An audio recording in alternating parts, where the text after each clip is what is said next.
Welcome to the ordinary meeting of Council for July 2023.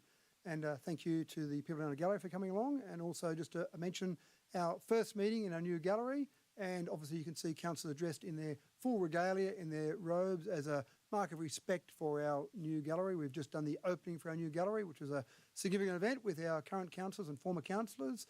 And so it's good to see people coming along into our new gallery. New chamber, thank you. I advise this meeting is being streamed live to the internet. All those present should refrain from making any defamatory statements, and upon joining these online meetings, you accept the condition that your image may be recorded and streamed to the internet, as well as being retained in the archive of the recorded council meetings and standing committee meetings. I now open the 27 July 2023 ordinary council meeting, the time being 5:30 p.m. Could I ask Councillor Gough to recite the prayer, please?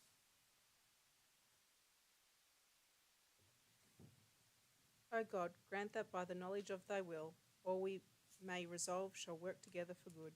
We pray through Jesus Christ our Lord. Amen. Amen. Thank you, Councillor Gough. Councillor Burns, not quite the same smoking ceremonies we just had for the opening of the chamber, but could I ask you to do acknowledgement of country, please? I'd like to acknowledge the Wiradjuri people who are the traditional custodians of the land. I'd also like to pay my respects to the elders past, present and emerging of the Wiradjuri nation and extend that respect to other Aboriginal people from other nations who are present. Thank you, Councillor Burns. And I do note that we've got Councillor Mann attending via audio-visual link. So in terms of leave of absence, I've got no councillors absent today. So I'll move on to the next item on the agenda, conflicts of interest. Councillor Black. Thank you, Mr Mayor. I'm going to declare a non-pecuniary less than significant interest in item CCL 23/87, which deals with the rehab centre over in Spears Drive. The nature of that is that I'm employed 3 days a week by the Parliament of New South Wales and assigned to the office of Stephen Lawrence, and he has been very involved in the rehab centre for the last few years. I will stay in the room and participate in the debate and vote. Thank you. Thank you, Councillor Black. Councillor Wright. Thank you, Mr Mayor. Just declaring a conflict of interest on item CCL 23/198, which is the execution of plan of subdivision for Keswick Estate. I'll declare a pecuniary interest in that item because I've purchased a block of land in that particular release, and I'll leave the room accordingly when that decision's made. Thank you. Thank you, Councillor Wright. Councillor Burns. Yes. And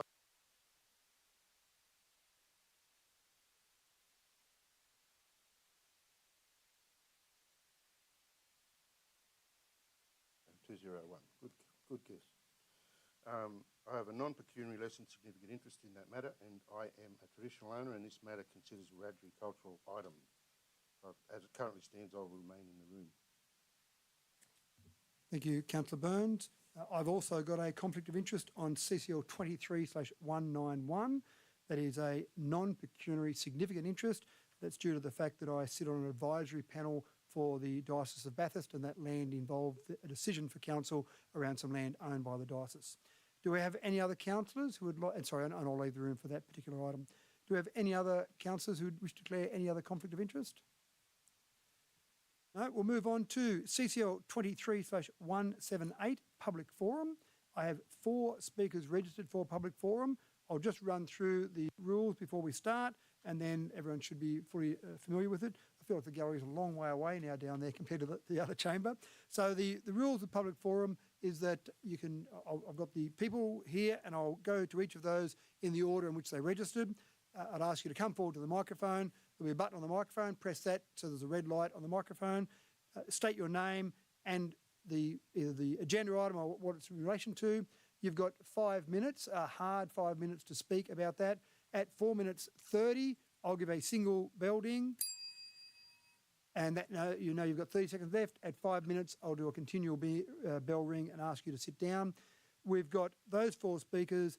Then, if there's time, which there will be, because there's 30 minutes allocated to Public Forum, then I'll ask if any other speakers wish to come forward from the public gallery, and then anyone else can come forward as well. And the same process. State your name, the agenda item, and then you've got 5 minutes. If we get to the end of the 30 minutes allocated there's a process that I'll ask councillors whether they want to extend that time. But for the moment, we should be right there.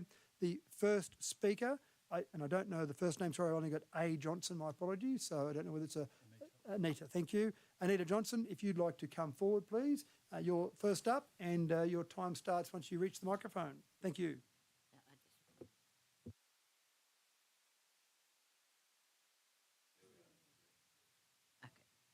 Okay.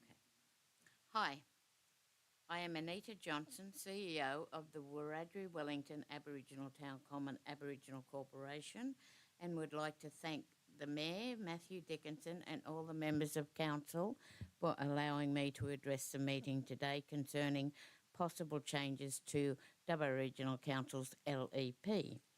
Our initial proposal to Council shows the importance of our master plan for future tourism enterprises, but have only been endorsed for a small range of our original proposal.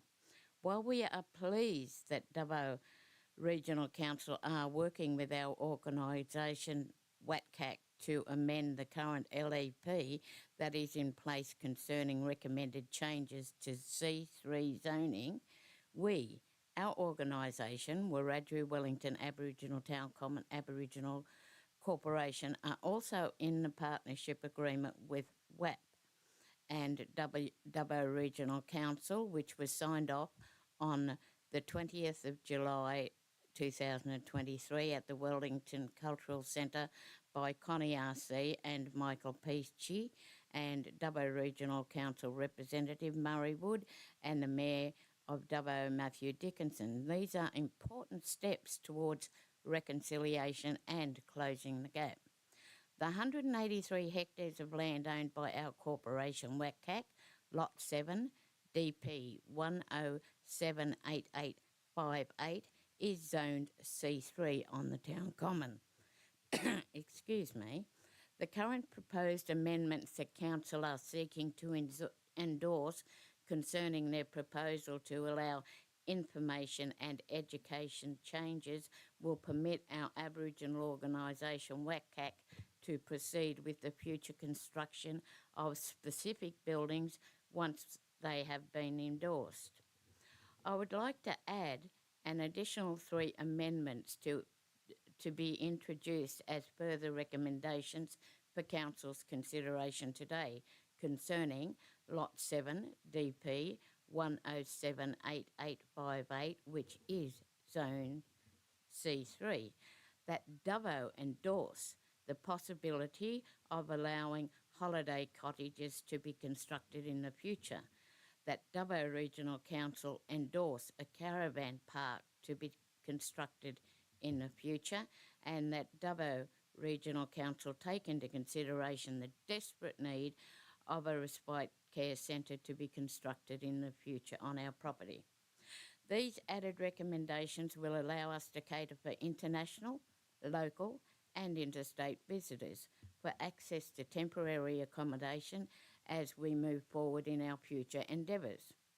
Reasons for Council's endorsement for additional consideration are: this site provides an opportunity for Aboriginal and non-Aboriginal people to observe and learn about an important period of Aboriginal culture that is not often promoted, including the pathway from segregation to today's current circumstances, and more importantly, the future path ahead.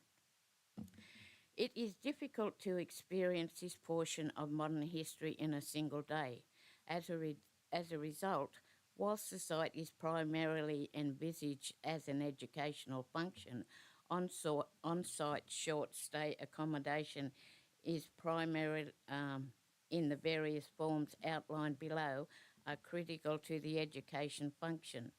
The respite centre is highly important as it allows the short-term accommodation for younger Aboriginal people in particular to be immersed over a series of days in this modern history, as well as the natural country on which this site resides. They would also be able to learn more about their cultural practices and would not be available on country without spending days and overnight for short periods.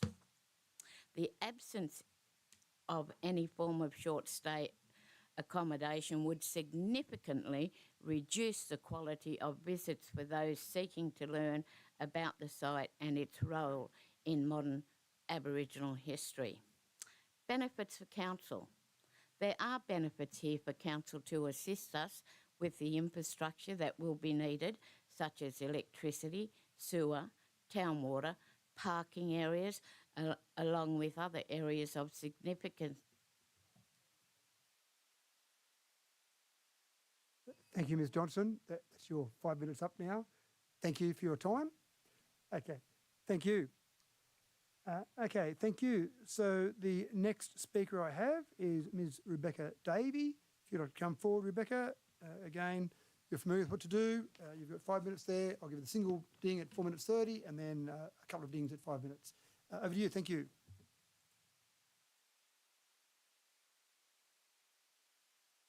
I speak to urge councillors to make a decision tonight that will allow the state government to properly assess the site at North Bungle Gumby for suitability for the construction of the Drug and Alcohol Rehabilitation Centre. Taking this decision causes no detriment to council and will place the ball in the state government's court.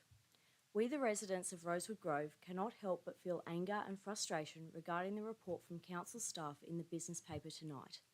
It claims a roughly 18-month delay and 1.7 million cost blowout if the centre is constructed at North Bungle Gumby. This is said to be the reason not to provide the land, even for assessment, and in favour of proceeding with Spears Drive. Yet it is now some 18 months ago that council revoked the long-standing offer of land at North Bungle Gumby, forcing the state government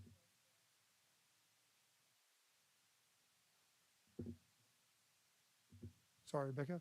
I'm trying to turn mine off.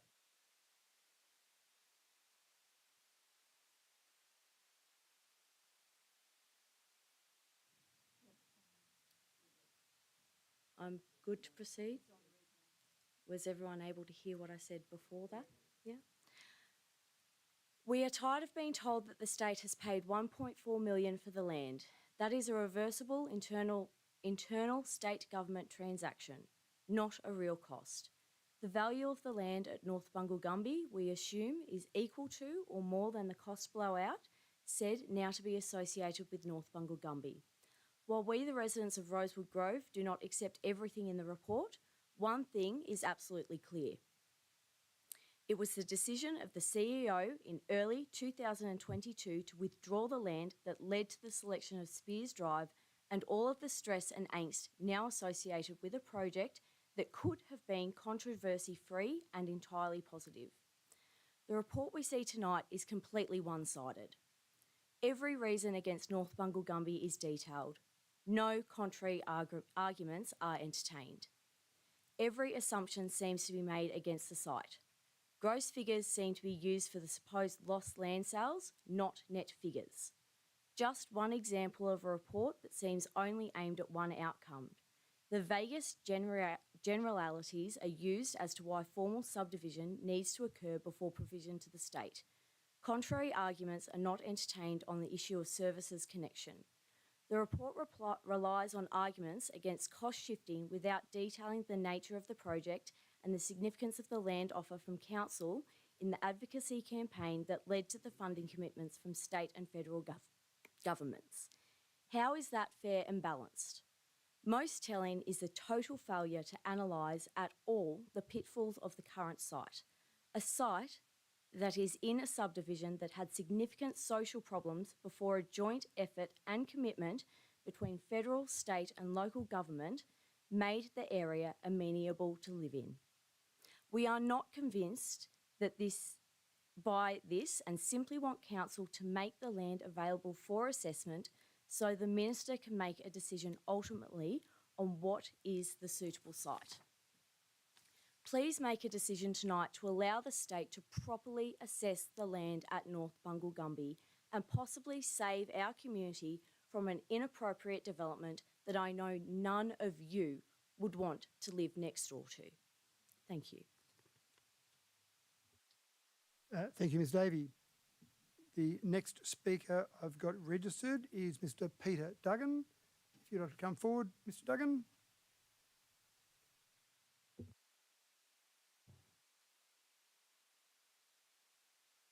Dear Mayor and Councillors, I'm wanting to address two agenda items tonight. CCL 23/199, Tree Preservation Order, and CCL 23/201, Destination Dubbo Funding. I want to thank those councillors who are pushing for a stronger tree protection order here in Dubbo. You're all aware of how strongly a good proportion of the community feels about protecting the environment and trees in general, and we would love to see Council wholeheartedly get behind any measures that protect them as much as possible. No doubt there will be naysayers, but we urge you to hold the course and think of the greater benefits for the current and future community. Just like when the green bins were introduced, there was strong pushback, but you have to see past that and instead think of what is right in the decisions you make. In light of this, one element that Council will need to consider is to allow for sufficient resources for the role of education in helping the community see how important these measures are and the importance of increasing the tree canopy in our region. I'm originally from the Central Coast, and you can see firsthand what these sorts of tree protection measures established long ago have achieved. It's not all about permits and penalties, it's about leading the community. I also want to address the funding of the Wiradjuri Tourism Centre. I want to strongly speak against redirecting the existing grant funding from the centre towards the foreshore precinct. Instead, I would urge the Council to scrap the foreshore precinct entirely and redirect its funding towards the centre. You don't need me to tell you how much of a benefit the Wiradjuri Centre will be to the region. It will become a jewel in the crown for Dubbo's tourism industry, and most importantly, it will help provide a firm foundation for the local First Nations people to continue to rise from a position of disadvantage. Internationally renowned architect Peter Stutchbury has designed this venue and will have a much greater significant place in the minds of the local and international community. I think it best to take what money Council have already been granted and to fund the shortfall to construct the Wiradjuri Centre. It's an infinitely more worthy project. International, interstate and regional tourists are all looking to discover and learn about and learn from our First Nations people. It will be great to see Council progress this project to fruition. Thank you, Mr. Duggan. We now have time left after those three speakers, and I did have a fourth speaker registered, but unfortunately he's called in and said that he can't make it. So I do have time left now in our public forum section if there are any other speakers in the gallery who would like to come forward. So I've just got the lady in the middle there and then the lady down the back. So if you'd like to come forward, please. And again, you've seen what other people have done. Just come forward, state your name, preferably the agenda item or the topic you want to speak about, and then you've got your 5 minutes. Thank you very much. Councillors, my name is Rebecca Pearson, and I want to talk about water fluoridation. I want to read parts of a letter I've written to the Mayor regarding water fluoridation so that it can be put on the public record, and I will forward the same letter with links included to each of you in the next few days so that you can avail yourself of the links and do your own research. Dear Mayor Dickerson, I'm writing to you to generate some discussion about the Council's intention to put fluoride back in the water at Dubbo and Wellington. I have some concerns. 1. No consultation with the residents of this LGA has occurred that I am aware of.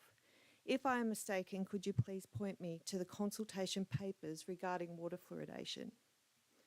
2. Fluoride is a non-essential mineral being added to the water. Non-essential means the human body does not need it to maintain healthy function.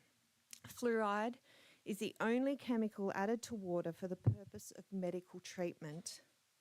Could you please show me your documentation for informed consent by the people of Dubbo and Wellington for this medical intervention?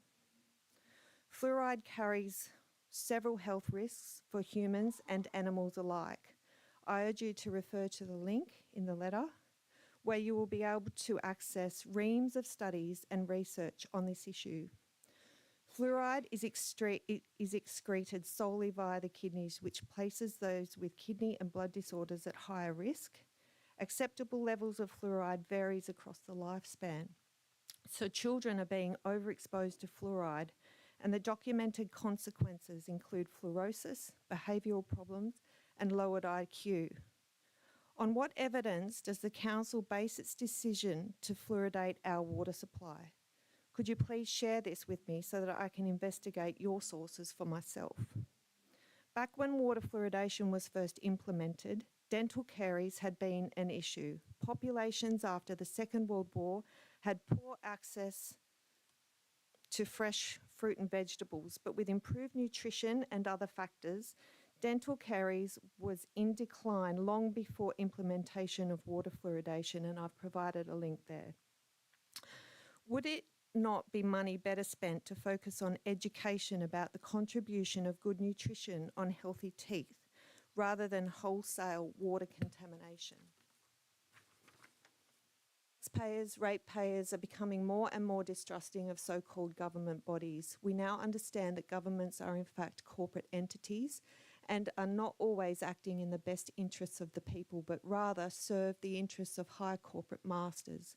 Water fluoridation is just one such interest. We, the people, can make informed decisions for ourselves and deserve to be consulted and our concerns heard and taken seriously. The community deserve to know all the facts to make informed decisions, which means considering counter-arguments and evidence. Do you agree? Which brings me back to informed consent. Are you able to provide the communities of Dubbo and Wellington a full understanding of water fluoridation, including all the possible risks and adverse effects that could be experienced with this substance? If so, I would really like the council to ensure this is carried out prior to any water fluoridation occurring. If not, then should you not be asking yourself, is this the right thing to do? Fluoride is found in most commercial toothpastes and mouthwashes. Most of the population is already being exposed to fluoride daily. Topical means of exposure has been shown to be more effective in the post-eruptive stage than consumption of fluoride. Shouldn't council allow individuals to decide if they would like to use fluoride or not? Is this not preferable to lock stock medicating the entire community? You are obviously a man who likes innovation. However, are you innovative enough and brave enough to implement the extremely innovative concept of looking at the different sides of an argument and acting in the best interests of the people you claim to represent? Are you innovative enough to consider newer and more thorough studies and evidence that tell a different story to the one we've always been led to believe? Thank you for your time. I sincerely hope that you reconsider the move to reintroduce fluoride to our water supply. Those at highest risk, children, the poor, and the old and infirmed, are counting on you to do so. Yours sincerely. Perfect timing, Ms Pearson. Thank you for that. Now, we still have time, so I've got the young lady down the back who put her hand up earlier, so if you'd like to come forward. And again, we've got time in our public forum section. So same story, you've seen what everyone else has done. Name, topic, and you've got your 5 minutes. Thank you. Yes, my name is Jill Cross-Anthony, and I'm here to talk about the location of the Drug and Alcohol Rehabilitation Centre. I don't live in that area, but I'm passionate about what the people in that area are trying to do. The bottom line is the community have spoken. There is a need for a proposed rehabilitation centre. So what we need to do is get that right. I'm aware of council's offer of land on Bungle Gumby Road, but that is now withdrawn, and perhaps because of the proposed housing development of 6,000 plus homes, maybe that's why that decision was made. Just going back a step, I want to tell you a little bit about me. I was recruited from Canberra to Dubbo in 2002 to work at the Ted Noss Palm project located out of town on a farm. Ted Noss did a lot of community consultation to find an appropriate setting for their clients. It resulted in a 24/7 program, 10 minutes away from town, backing onto the Macquarie River. The target group was 17 to 24 years of age, both male and female, mostly Indigenous. Mostly experienced alcohol and drug use, stealing and offending with a record of frequent jail terms. Going into the PALM program was a choice, or being locked up in jail again. Rehabilitation is complex case management. The PALM program was based on harm minimisation, meaning all drugs were not allowed on the premises, although smoking was.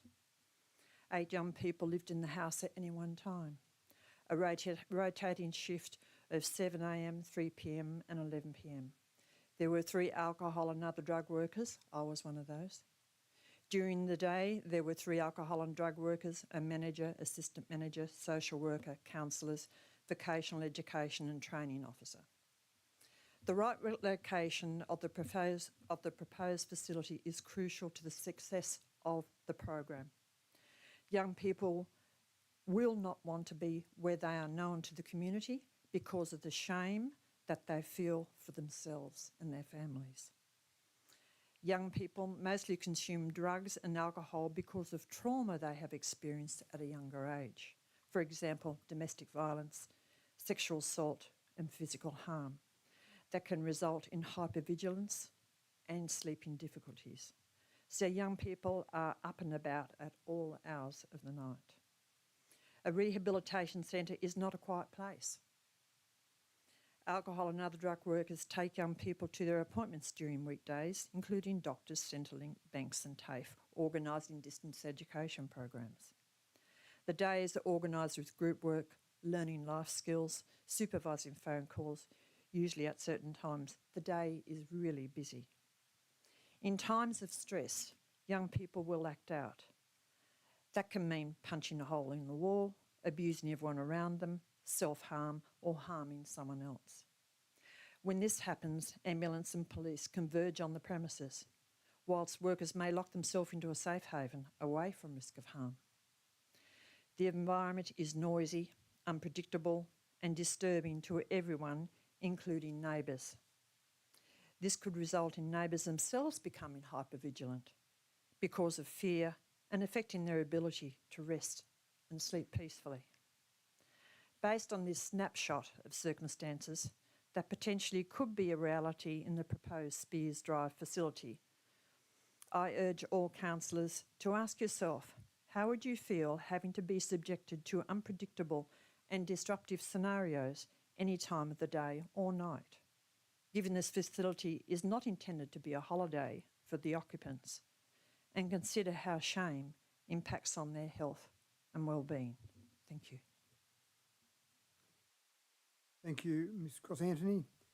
Now again, just note that down. Again, we've still got time left in public gallery. Ms Miller, if you'd like to come forward, please. And you've spoken before, so you know the rules. So over to you. Thank you. Indeed. Okay, Rebecca Miller speaking on behalf of the Drug and Alcohol Rehab. Sorry. Good evening, councillors. I'm hoping you've all had a chance to read my emails that I've sent over the previous months, I suppose is the best way to put it. So I won't bother going over old ground of what Rebecca has gone over and what Jill's gone over as well. But what I will say is that although it's clear certain councillors like to twist, change words to suit their own narrative, what it is clear is that, twist their words in favour of their own narrative. The crux of the situation is this. You have a choice. You can either be a part of the solution or you can be a part of the problem. Western New South Wales Health has said either we get options or we are going with Spears Drive. Now, for you to be a part of the solution, you need to give them options, especially their original preferred location of Bungle Gumby Drive, which was rescinded by council staff. Now, we need to take into consideration not just the residents of Rosewood Grove. You also need to strongly consider the addicts that will be wanting to use the facility. They don't want it in a built-up area. They don't want it where they can be seen. They don't want everyone to know their business. They are locals. They are people you know, possibly even your friends. I have friends that have said they want to use the facility. They don't want to use it if it is in Spears Drive, where it is going to be located in a dead-end street where everyone can see them. They know who's in there. They know who's not in there. They need privacy. And for that to happen, they need your help. And as I said, you need to be a part of the solution, not the problem. Thank you. Thank you, Ms Miller. And now we've still got a couple of minutes left in our 30-minute allocation of time for public gallery. So if there are any other speakers in the gallery that would like to come forward, then please do so now. Speakers, okay, I do appreciate the speakers who have spoken there. 6 speakers there from the gallery, which was fantastic to see the participation in there. Thank you. And thank you to the rest of the gallery for attending as well. Next item is CCL 23/179, confirmation of minutes. Can I have someone move that way, please? Thank you, Councillor Chowdhury, seconded by Councillor Etheridge. Councillor Chowdhury to speak to that. No, I'm good, thank you. Okay, thank you. Any discussion or debate, councillors? There being none, I put that. All those in favour? Against? Declare that carried. Sorry, I will pause slightly there, Councillor Zane, because we've got Councillor Mann remote, so sometimes there's a slight delay there. Next item on the agenda, councillors, CCL 23/180, mayoral appointments and meetings. Have someone move that way, please. Thank you, Councillor Ivey, seconded by Councillor Etheridge. Councillor Ivey, wish to speak to that. Yes, please, Mr Mayor. Actually, I had a query about the partnership agreement which the Regional Council signed with the Wellington Aboriginal Action Panel, and it was very opportune, I think, because it Ms Johnson touched on that very issue. My question is, can you just give a short explanation of what that partnership between the council and that group hopes to achieve? What the terms of reference are, I suppose, of what that partnership is. Yeah, thank you, Councillor Ivey. And I suppose if I go back briefly, there's a bit of history there where there was the Dubbo Aboriginal Working Party had a relationship with the former Dubbo City Council. That's progressed then from a Dubbo perspective, where there's a partnership agreement. It used to be an MOU. It's progressed to be a partnership agreement with the Dubbo Aboriginal Working Party. And the Wellington Aboriginal, the WAPA, I think is the acronym there, basically said that we would like a stronger relationship with council. So based on that similar relationship that we had with Dubbo, we went through, looked at those terms of reference, developed something there. And ultimately, it's really about communication, keeping the lines of communication open. I won't go through and quote all the pages of the terms of reference, but I think that's the critical part. If we can have lines of communication that are open, if we can progress a relationship between the Aboriginal groups that are in Wellington and Dubbo Regional Council, I think that can be better for the Aboriginal groups. I think it can be better for the residents of Wellington and Dubbo, and just better for the residents overall. So it really is about working together, and whatever that might take shape, or whatever shape that might take, whatever form that might be, working out ways to go forward together. There's no financial contributions in either way. It's not something that we're trying to create some sort of financial process. It really is about a communication process, working together. Hopefully that answers your question. Thank you, yes. Any other questions or comments, councillors? There being none, I put that. All those in favour? Against? Declare that carried. Next item, CCL 23/181, status of notices of motion. Can I have someone move that way, please? Thank you, Councillor Black, seconded by Councillor Wright. Councillor Black, you wish to speak to that? No thanks. Any discussion or debate, councillors? There being none, I put that. All those in favour? Against? Declare that carried. Next item, CCL 23/182, quarterly report on complaint stats under Council's Code of Conduct. Can I have someone move that way, please? Thank you, Councillor Ivey, seconded by Councillor Wright. Councillor Ivey, do you wish to speak to that?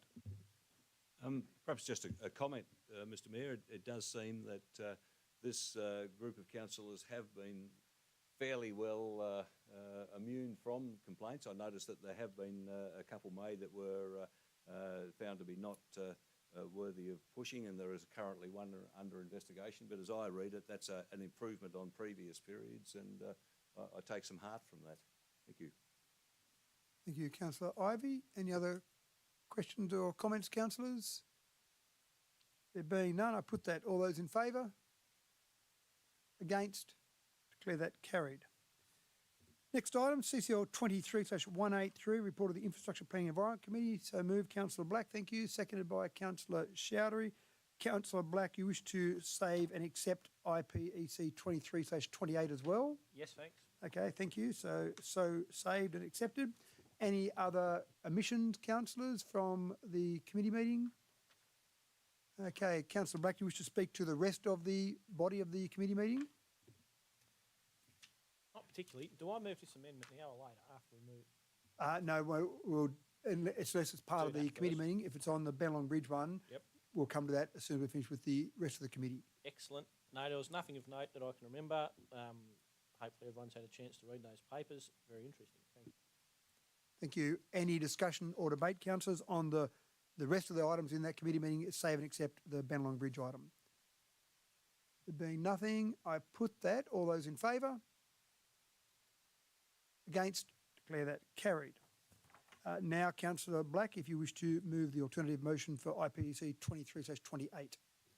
Yes, thank you. And it reads the following. The Bennelong Bridge temporary load limit due to timber bridge condition. The amendment says, 1, that it is noted that Council will be undertaking the emergency repair works to the existing Bennelong Bridge to allow heavy vehicles to access the bridge, with the works to be completed by mid-September 2023. Point 2, that $800,000 of the local roads and community infrastructure round 3 funding will be reallocated from Coomabella Bridge to Bennelong Bridge to meet the project completion deadline for the funding deed. Thank you, Councillor Black. Have someone second that, please. Thank you, Councillor Wells. Councillor Black, you wish to speak to that? I'll just very briefly, Mr Mayor. We heard at the briefing last night that this really is critical that this bridge gets going again. It can be done fairly quickly. Coomabella Bridge will still be done, just at a slightly different time frame, and that will probably work very well with both projects, with the timeline to complete both. Thank you. Thank you, Councillor Black. And I just want to make one comment there, just so it's clear for anyone that's watching this. The $800,000 of funding to be reallocated is not the cost of the repair, the short-term repair. The cost of the short-term repair, which if someone read that, they might think that we're allocating that $800,000 for that. The short-term repair for this is approximately $119,000. And again, that decision to undertake those emergency repair works was to make sure the farmers in that area could get over that 15-tonne load limit and get back to the 44-tonne load limit that bridge was normally at. So I thought that was worth clarifying. Any other questions or debate, councillors? Councillor Ivey. Thank you, Mr Mayor. Could I just seek clarification, perhaps through the CEO, as what the implications are for the Saxa Bridge or that Coomabella Road, as I say, what the implications are for the repair or replacement of that bridge if that $800,000 is to be reallocated to the Bennelong Bridge project? Thank you, Councillor Ivey. Through you, Mr CEO, to Mr Ryan. Thank you, Mr Mayor. Yeah, it actually has no bearing in, it doesn't change the program that we're putting together for the bridge on Saxa Road. This is purely just moving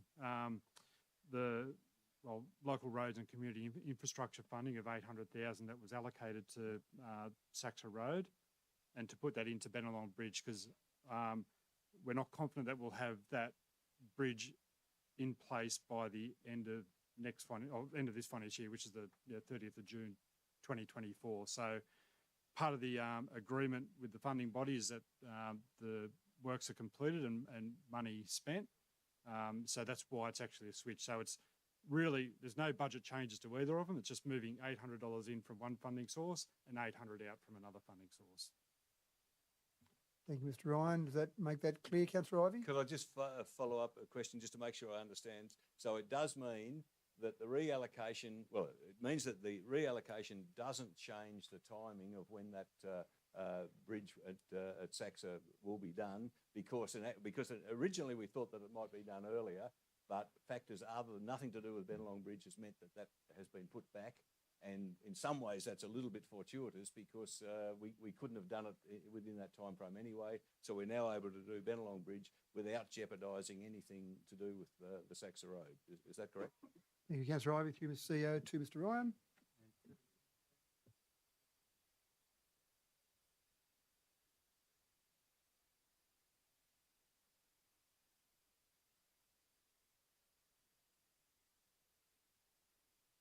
Thank you, Mr Ryan. Councillor Ivey, nothing further on that. That makes sense. Okay, thank you, councillors. Anything else in relation to this particular item? No. I put that. All those in favour? Against? Declare that carried. Next item, CCL 23/184, report of the Culture and Community Committee. So move Councillor Goff. Thank you. And seconded by Councillor Etheridge. Councillor Goff, there's nothing to be saved and accepted from that particular meeting? Nothing you want to remove from that? No, thank you, Mr Mayor. Do you wish to speak to anything in general around the overall committee meeting? No, thank you, Mr Mayor. Okay. Thank you. Councillors, any discussion or debate with the Culture and Community Committee meeting? No, there being nothing, I put that. All those in favour? Against? Declare that carried. Next item is the report of the Corporate Services Committee, CCL 23/185. So move Councillor Chowdhury, and you're also saving and accepting CSC 23/37. Yes, Mr Mayor. Okay, thank you. So move Councillor Chowdhury. Seconder for that, please. Thank you, Councillor Etheridge. So before we get any discussion from Councillor Chowdhury, is there anything else that councillors would like removed from that particular committee meeting for further discussion? No? Okay, Councillor Chowdhury, do you wish to speak to the overall committee meeting, not the CSC 23/37, the rest of the committee meeting? No, I'm good, thank you. Thank you. Councillors, any other discussion or debate in relation to 23/185? No, there being none, I put that. All those in favour? Against? Declare that carried. Now, Councillor Chowdhury, CSC 23/37, you've got an alternative motion there. Thank you, Mr Mayor. I would like to bring that amendment, the Local Government New South Wales 2023 Annual Conference Amendment. The Councillor Josh Black, Shibli Chaudhary and Vicky Attree will be selected alongside the Mayor to act as a voting delegate at the Local Government New South Wales Annual Conference 2023. And point 2 is the Councillor Louis Byrne, Councillor Jess Goff, Richard Ivey, Damien Mann and Councillor Wright attend the Local Government New South Wales Annual Conference 2023 as a non-voting delegate. Thank you. Thank you, Councillor Chowdhury. So that's an alternative motion you put there rather than an amendment, but that's fine. So have someone second that, please. Thank you, Councillor Black. Can you, or do you wish to discuss that any further, Councillor Chowdhury? I'd like to make a just comment to see it's really good to see most of our councillors are heading that conference, and I've been in last time, and it was a really good conference to network with the other council and to see how other council working with different issues. We are most likely doing a lot of similarities, and it is great to discuss with the other councillor, get some exchange, some ideas, views, how we can resolve and the community expectation and how we can do better job for the community. So great to see 9 of the councillors are heading in that conference. Thank you. Thank you, Councillor Chowdhury. Any other discussion or debate, councillors?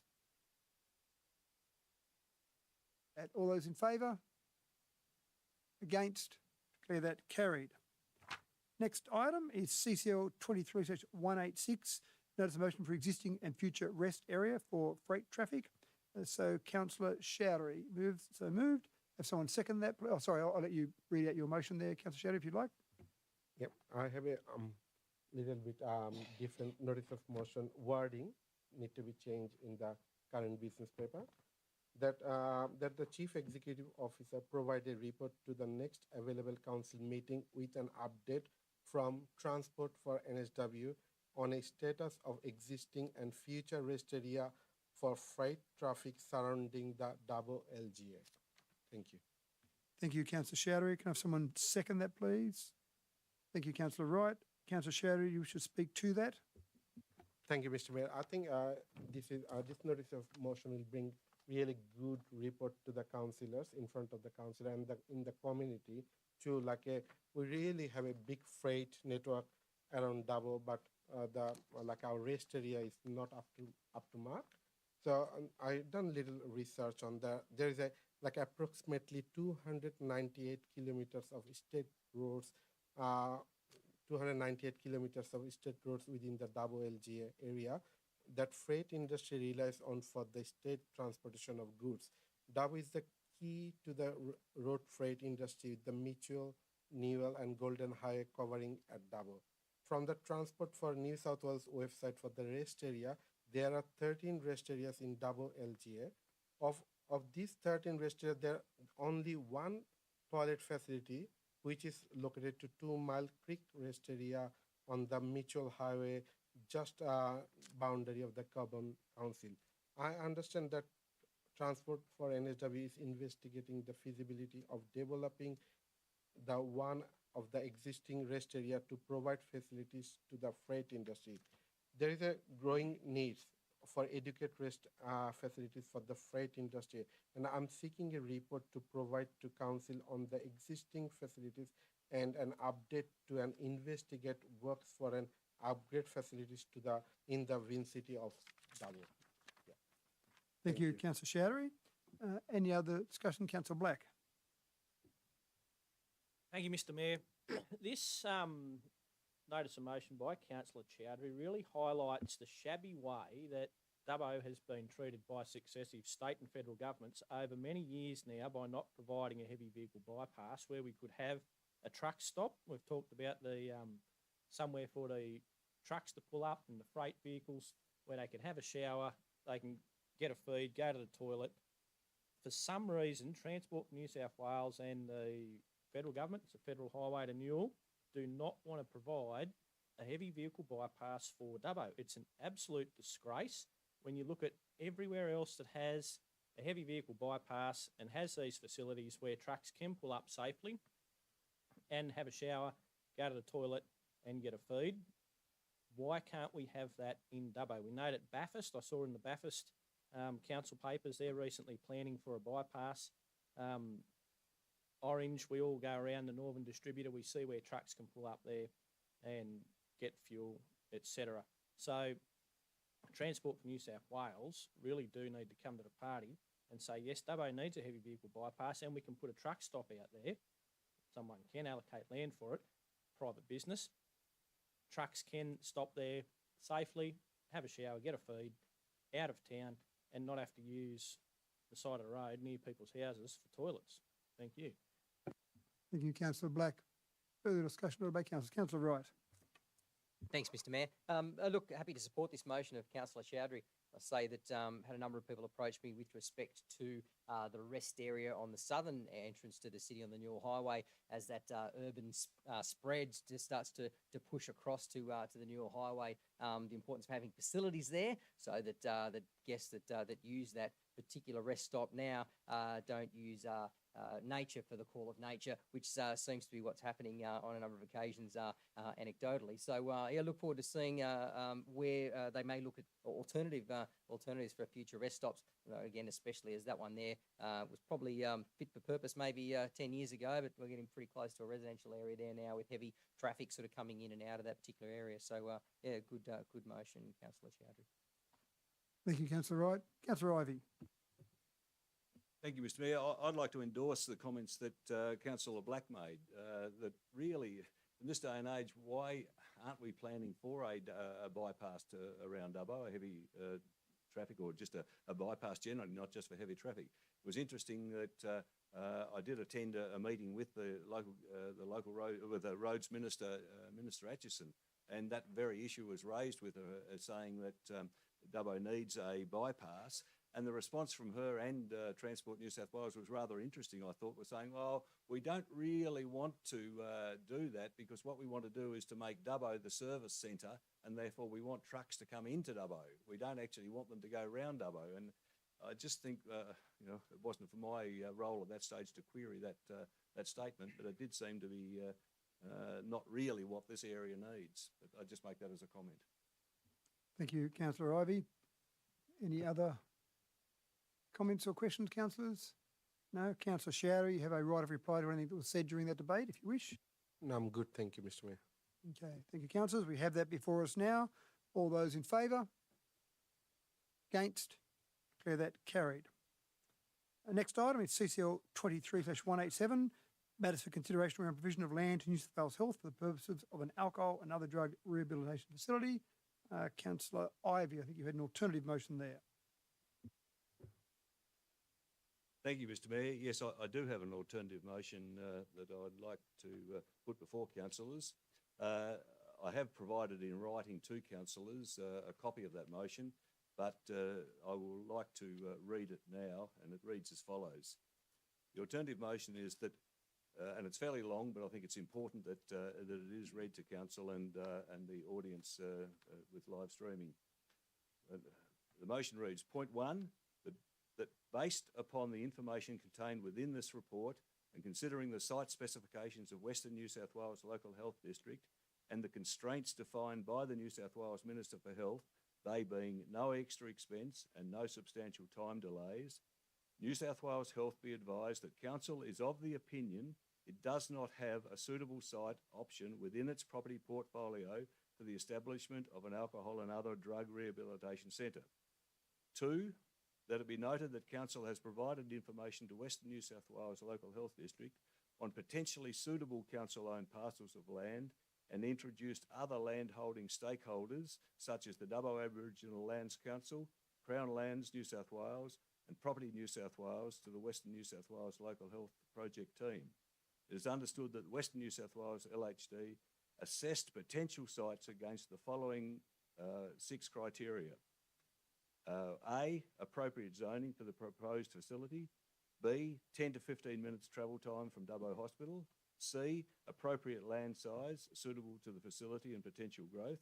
D, if parcel required subdividing.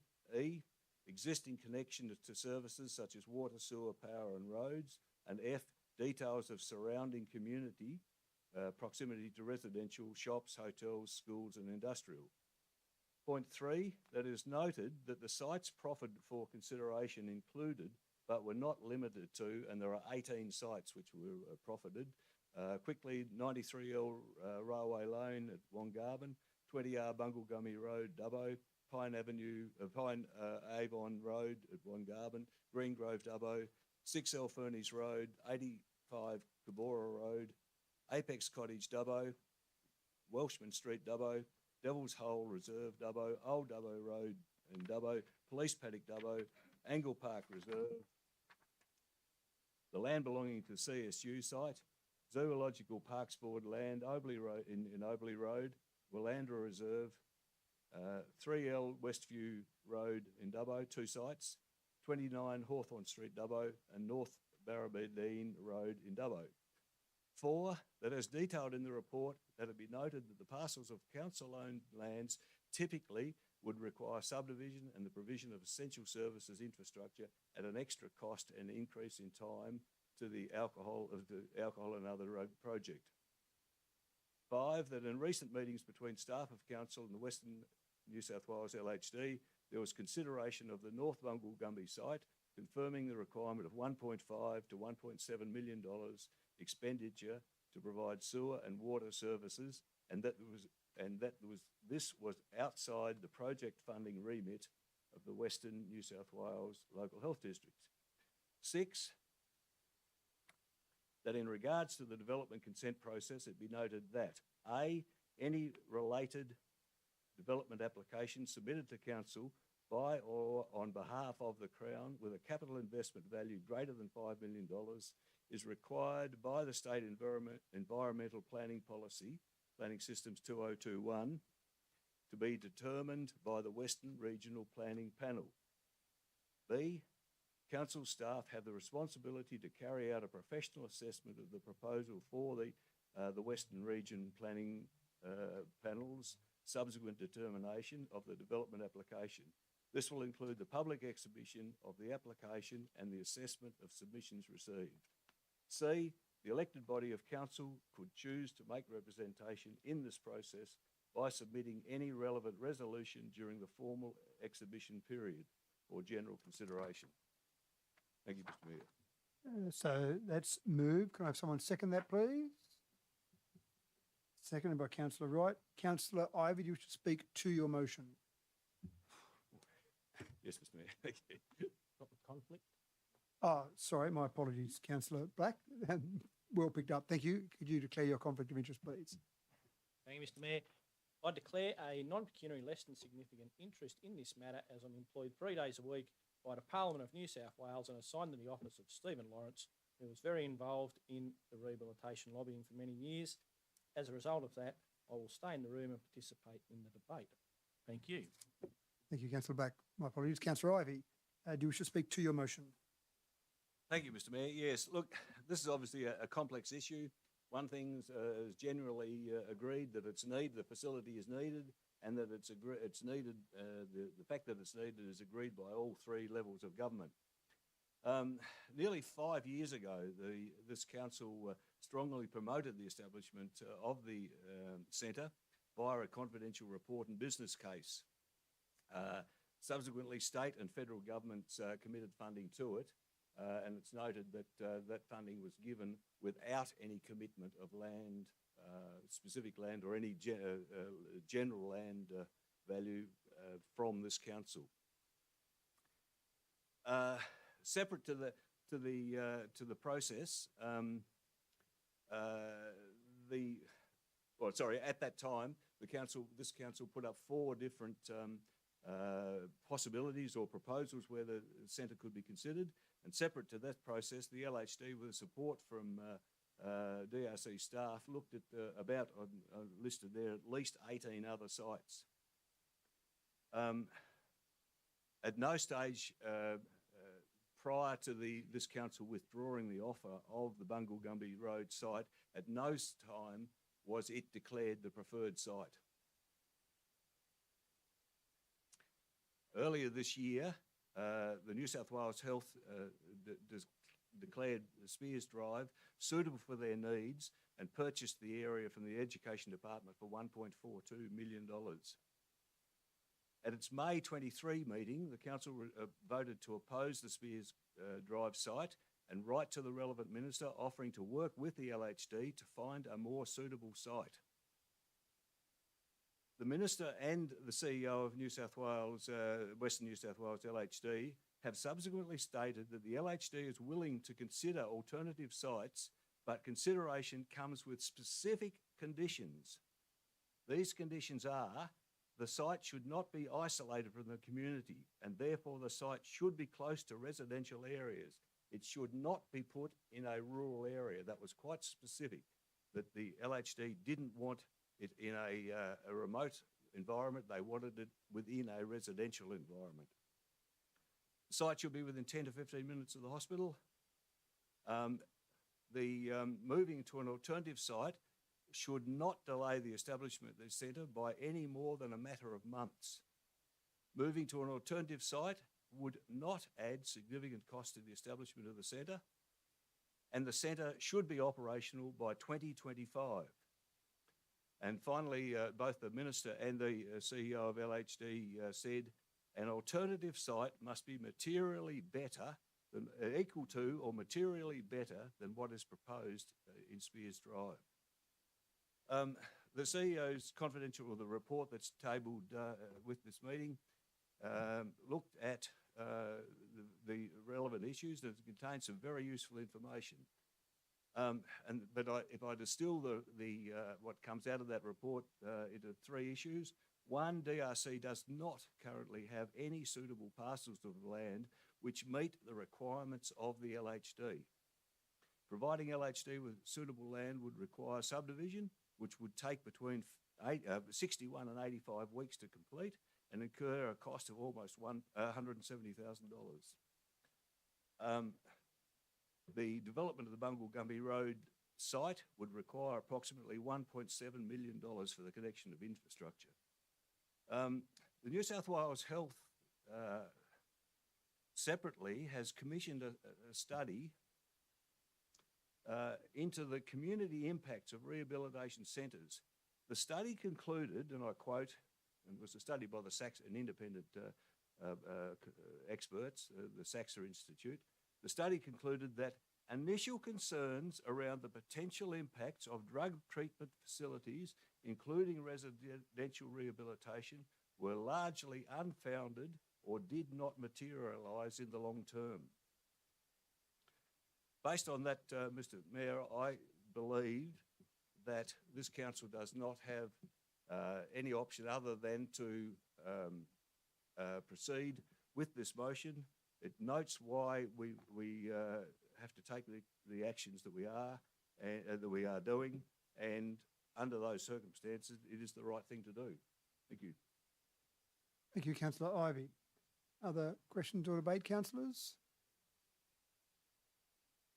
Councillor Black. Thank you, Mr. Mayor.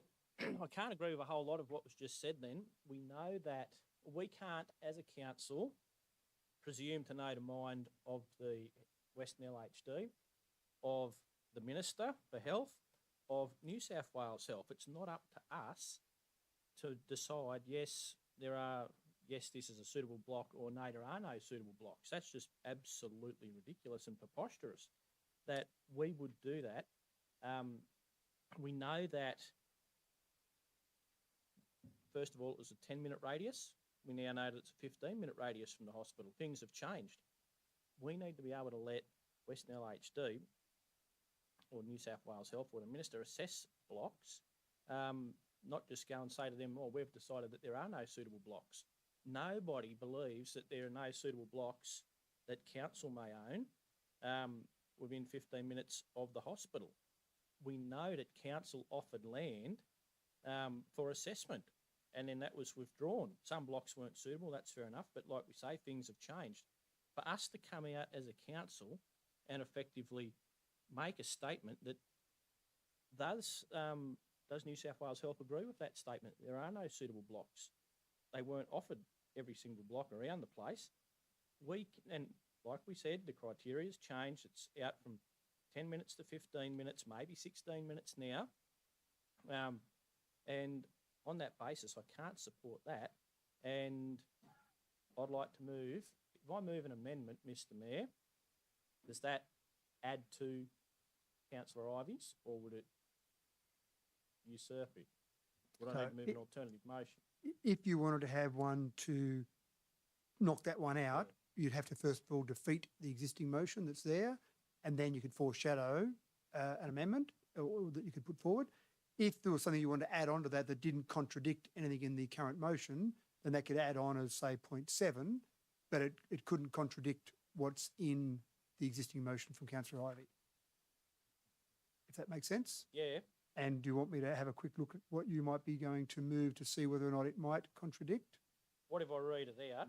Read it out. I'll read it out. Okay, thank you. Read it out. So this is a potential amendment, or it might be knock out the first one and then add on. So read it out first. Righto. It reads as follows. 1, that the CEO take all necessary steps to facilitate the Western New South Wales LHD and or New South Wales Health assessing land in the North Bungle Gumby Road area and or at Greengrove, and at Greengrove, for suitability for the construction of an alcohol and other drug rehabilitation centre, including providing land access, technical advice and other necessary and reasonable information and advice. 2, that council will decide the question as to whether such land is to be provided if necessary, and after such assessment has occurred, that comes back to us effectively. So let me just pause there for 1 minute. Thank you, Councillor Black. So we've got that in front of us now. I'm just going to have a quick discussion with the CEO because I've got a question about in point 1 in Councillor Ivey's motion where it says health be advised the council of the opinion it does not have a suitable site.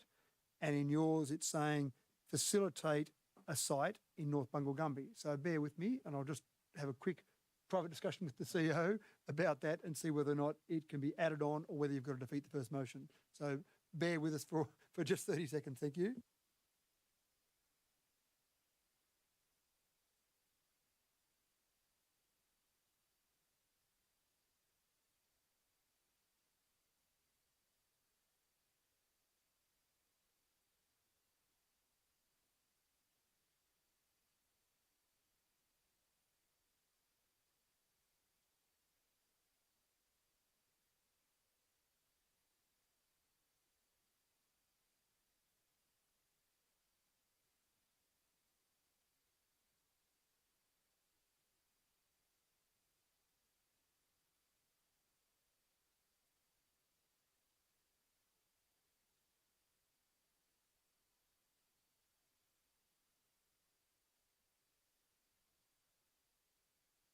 Okay, so thank you. So what I rule in relation to that, Councillor Black, is that because your amendment says that the assessment will be by New South Wales Health, and Councillor Ivy's motion says that council's of the opinion, then that isn't a direct negative.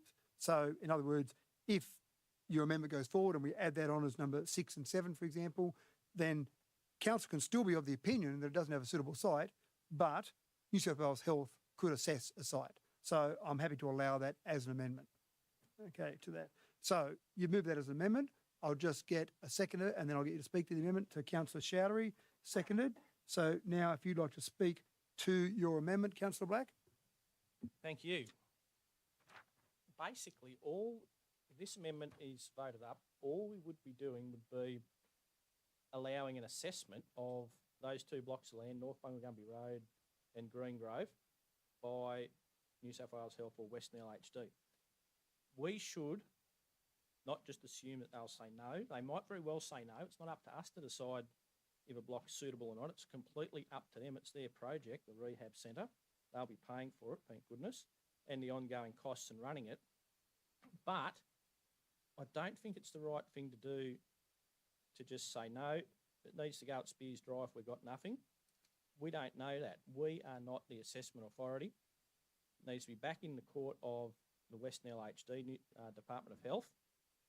I just can't see that we can just allow this to go without doing everything that we can, just allow this to go at Spears Drive.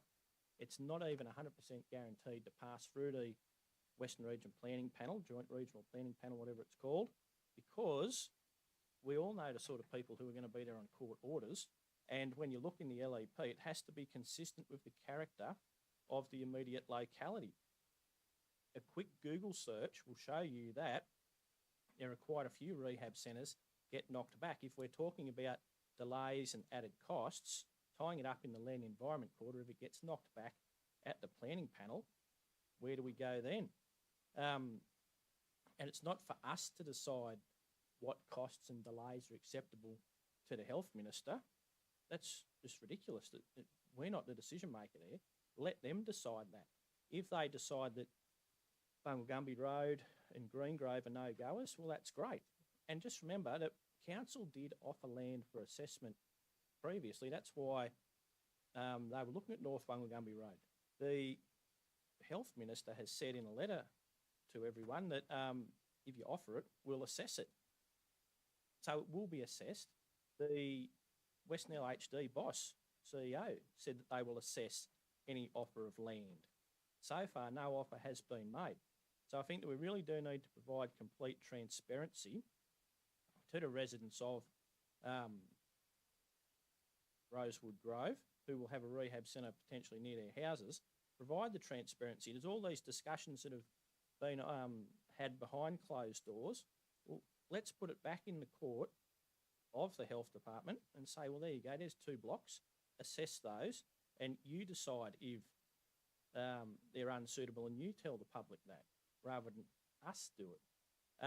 Also, we did read, when I was reading through some transcripts in the letter from the Health Minister before, I saw about, they're not very happy, we know that, they're not very happy that council withdrew the offer of providing land somewhere within the LGA, as had basically been made years ago to help facilitate, get this thing going and get the state and the feds to make a commitment.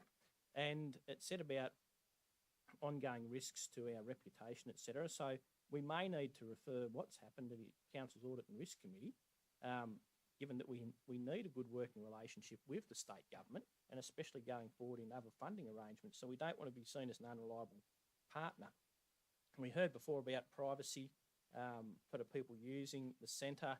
That will be out at Greengrove or even up on the edge of town there at the North Bungalgumbi Road would be fantastic, much more private than where it will be with houses all around it and everyone seeing who comes in and goes out. But I just really don't think that we can presume to know the mind of the health department with their assessment and not even offer up a couple of blocks for assessment.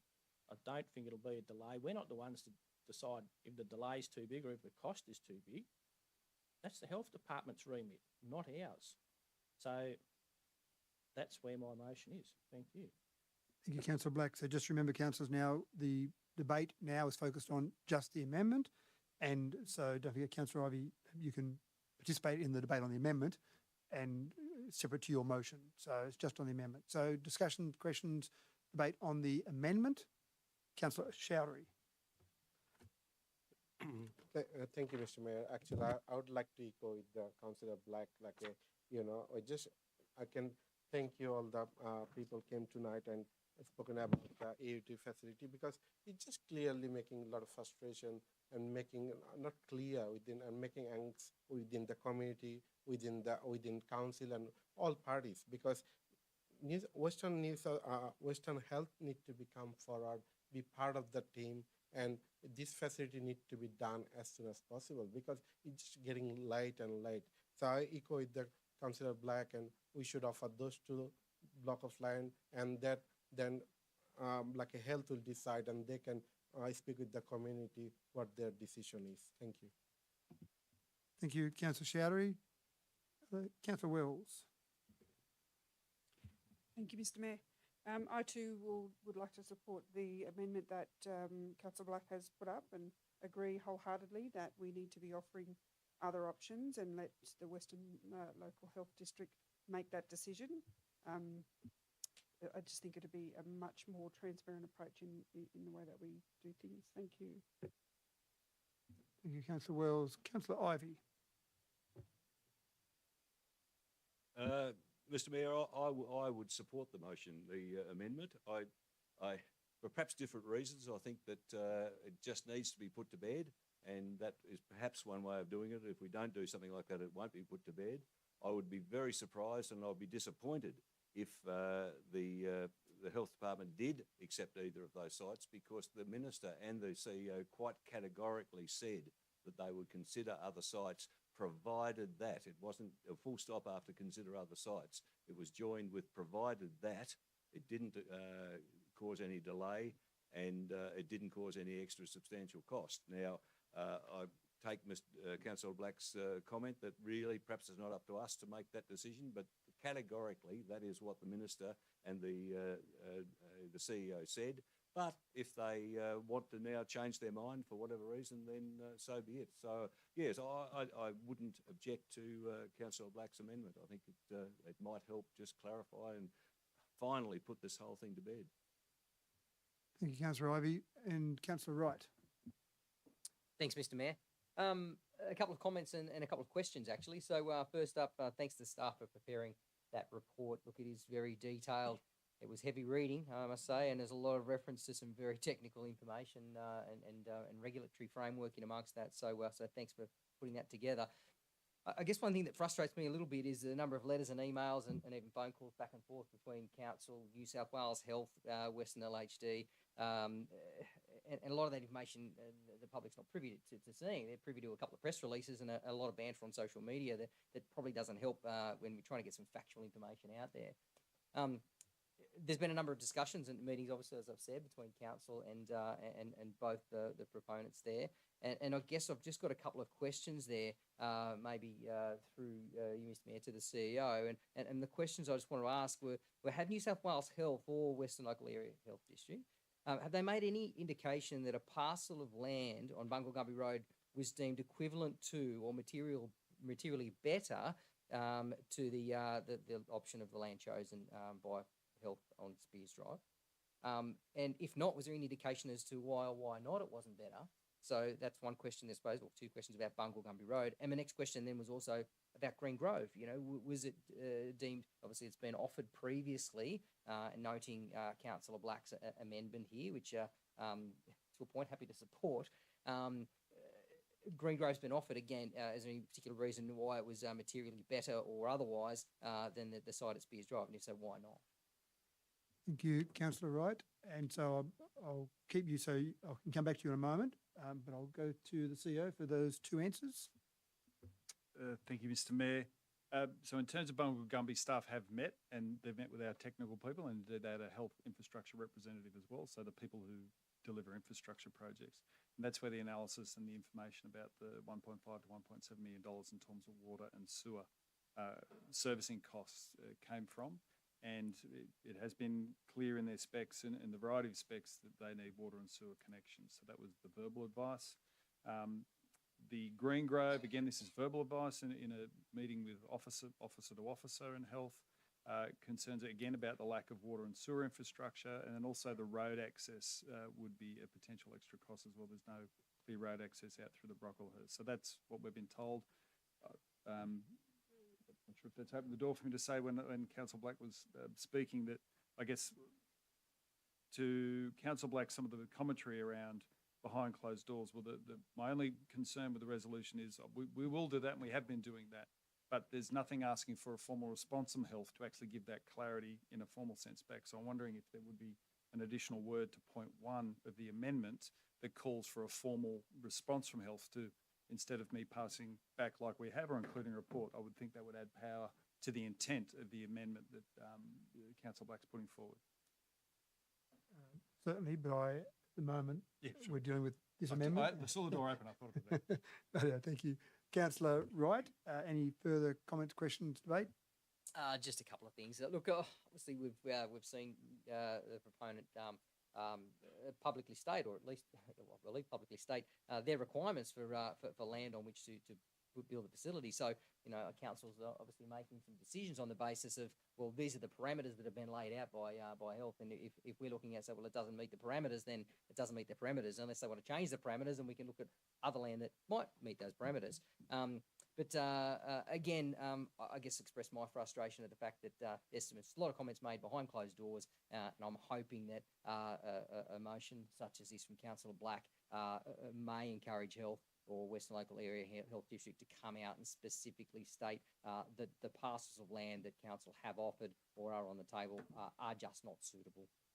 And hopefully that will quell a lot of the finger pointing and the frustration that especially the community is seeing as well. Thank you, Councillor Wright. Other discussion or debate, councillors? Councillor Shouter, you've already entered the debate. You can ask a question, though, if you've got a question, but you can't enter the debate again. I just ask you a question. I would like to bring some amendment. So is that after this amendment done? So or you can foreshadow an amendment. You can't move an amendment because we can only deal with one amendment at a time, but you can foreshadow if you'd like. No. And you're allowed to do that. You can read out an amendment that you want to move after this one has been finished dealing with. So you can do that now if you like.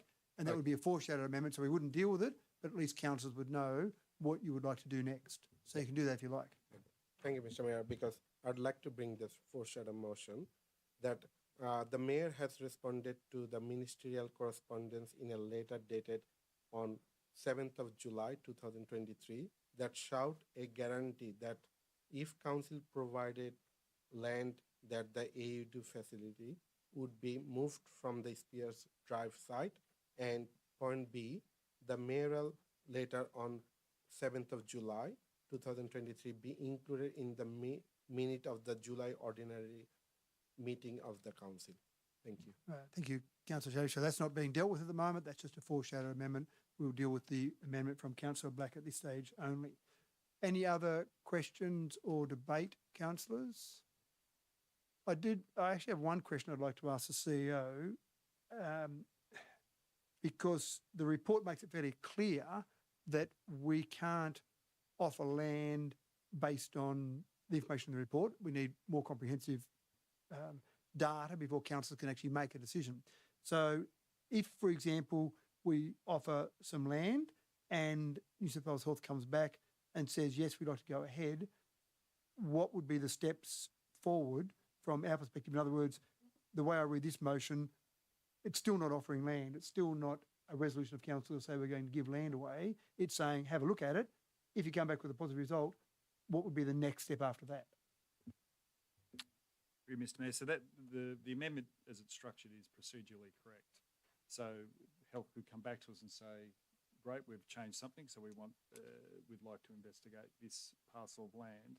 And the strength of number 2, it's calling out that there needs to be a further decision, so there'd be a report from council that would include a market valuation, any other issues that need to be considered for council to give the full facts about the value and the parcel, but then council determine should they offer it, and whatever means they intend to offer it to another party. So in that sense, the structure of the amendment is correct. What number 2 is saying is that there'd be a subsequent report to council with that necessary detail that means you abide by the provisions of various parts of the Local Government Act and associated regulations. So just to follow up on that question, sorry, Mr. Leo, that would then mean that a decision could be made at a later point, a yes-no decision, if you like. So if they came back and said, yes, we get a report, gives further information as you've described, and then council could still say no at that stage, or obviously could say yes. So this isn't locking us into a decision today. It wouldn't be until sometime down the track if they came back and said yes. Yeah, that's correct. It's procedurally correct. You will need to make a very specific decision about a specific land parcel in the future, should the steps go that way. Thank you. Councillors, any further discussion or debate? As Councillor Mann, thank you. Councillor Mann. Just a comment, thanks, Mr. Mayor. I think I will support Councillor Black's amendment.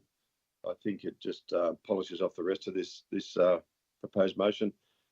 In particular, I just want to comment that I think the difference between the motion in the original business papers and now what's going to be voted on is the detail is so much better.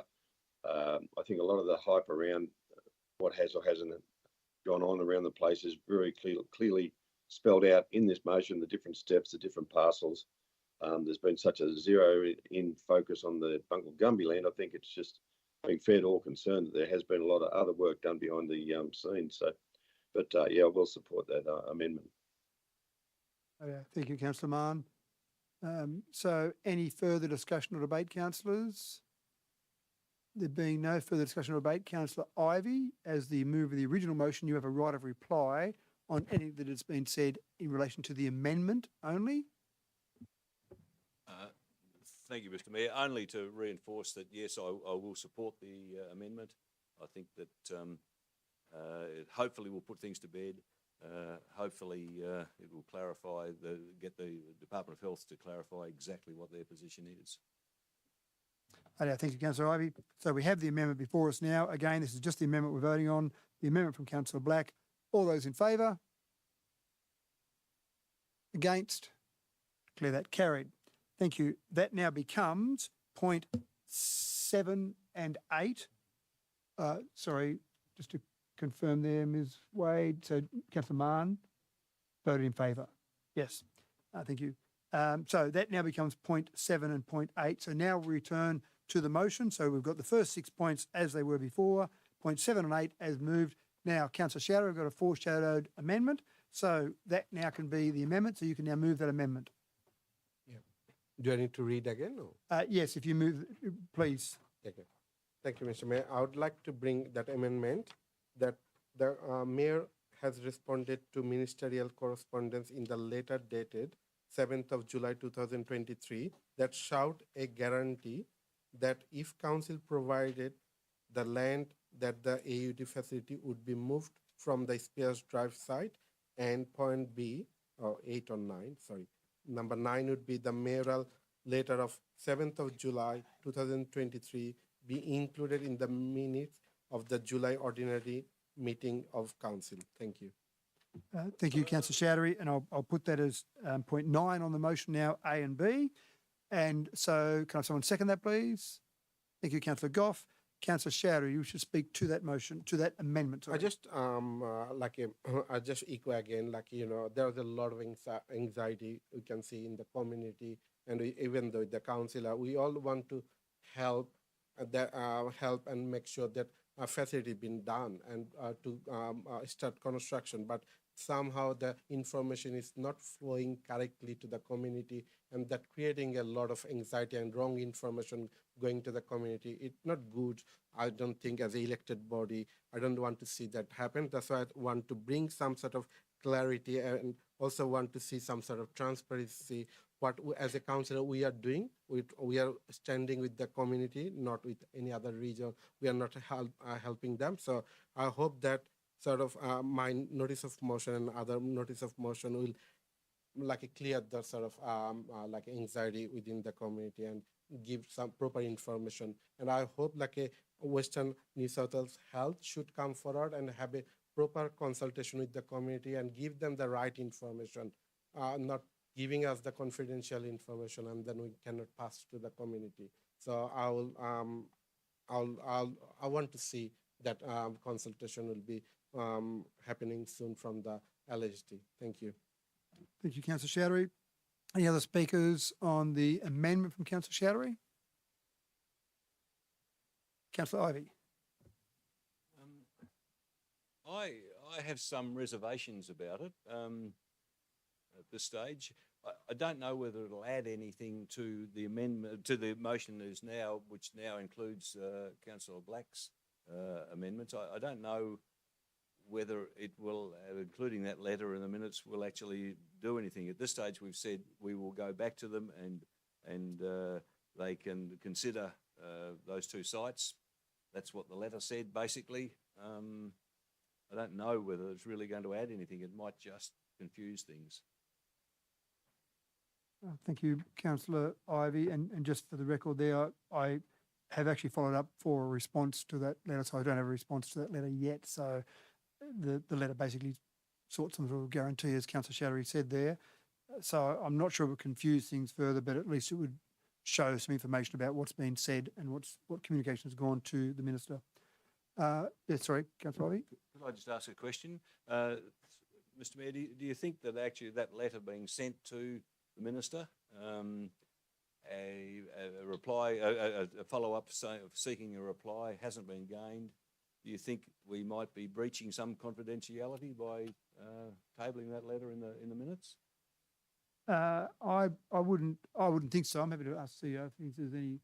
It wasn't marked confidential. It's a letter from Council, from the Office of the Mayor to a Minister. I wouldn't normally go and send that to the public every letter that I send off on behalf of Council, but via a resolution, I think it would be okay. But I'm happy to ask CEO.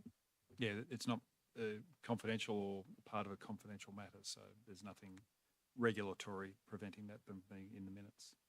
Might just for the governance team, we just need some clarity on the seconder, Mr Mayor. Yep. Thank you. Okay, sorry, does that answer that? Councillor Ivey, thank you. Any further discussion or debate, councillors? Councillor Ivey, you do have a right of reply, but there's really only the discussion from Councillor Chowdhury, so you probably don't need that right of reply on that. Okay, so we've got this amendment, which will be number 9A and B, the 2 points that Councillor Chowdhury read out there. So I put that. All those in favour? Against? Declare that carried. So we've now moved back to the substantive motion, which now is the original 6 points from Councillor Ivey, points 7 and 8 added on by Councillor Black, and points 9A and B from Councillor Chowdhury. So now back to that debate, and just for the record there, we haven't had anyone. We've had Councillor Ivey move that. No one has entered the debate on that, so you're all clean. You can all enter the debate now on the overall motion, including those amendments. So, councillors, any discussion or debate? Councillor Black. Just a quick amendment to all of that to add in, probably in point 7 or 8, I would take it, to do with getting a report back to the public that whatever Western LHD provide to us will be able to convey back to the public as to, yes, this block was unsuitable or suitable. The CEO made a very good suggestion a minute ago, but I didn't write it down. Would the CEO please be able to remind myself of what his very good suggestion was? Thank you, Councillor Black. So we might go at point 10, and then, Mr. CEO, if you want to add a point 10 in there. Through Mr. Mayor, you could do a point 10, or you could do a point A underneath 7, which would say that a formal response be sought from Western New South Wales LHD. Yes, we can't demand; we have to seek it. So I think but we're after a formal response to provide that certainty to address some of the concerns that councillors and indeed community have raised.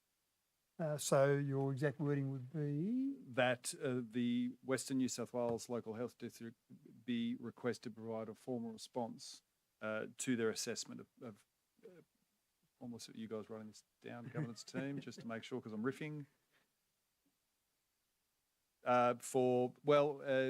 There may be some other lands here. I want to book yourself in. So of parcels of, it's Bungle, yep, of the council-owned parcels. There we go.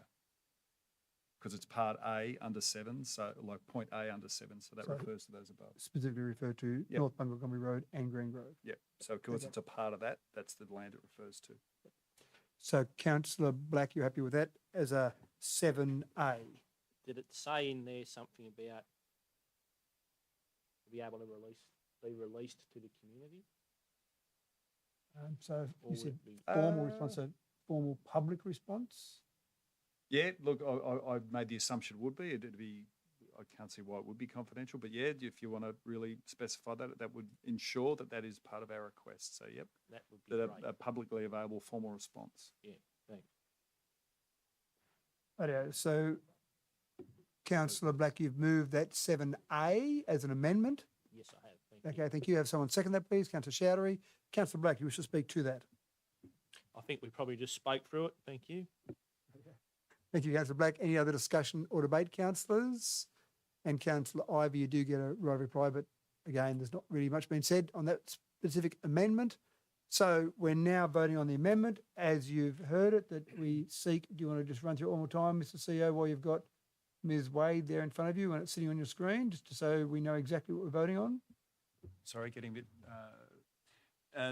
So it is 7A that the Western New South Wales Local Health District be requested to provide a formal, publicly available response to the assessment of council-owned parcels of land. Council-owned parcels of land, and because it's part of 7, we know where they are because we've defined those in 7 above. This is A underneath 7. Do you need to say above, so it's specifically for those two parcels? We can consider it added as we speak, as above. Okay, councillors. Thank you, Mr. CEO. Thank you, Ms. Wade. So we have the amendment there that will be 7A to the rest of the substantive motion. All those in favour? Against? Declare that carried.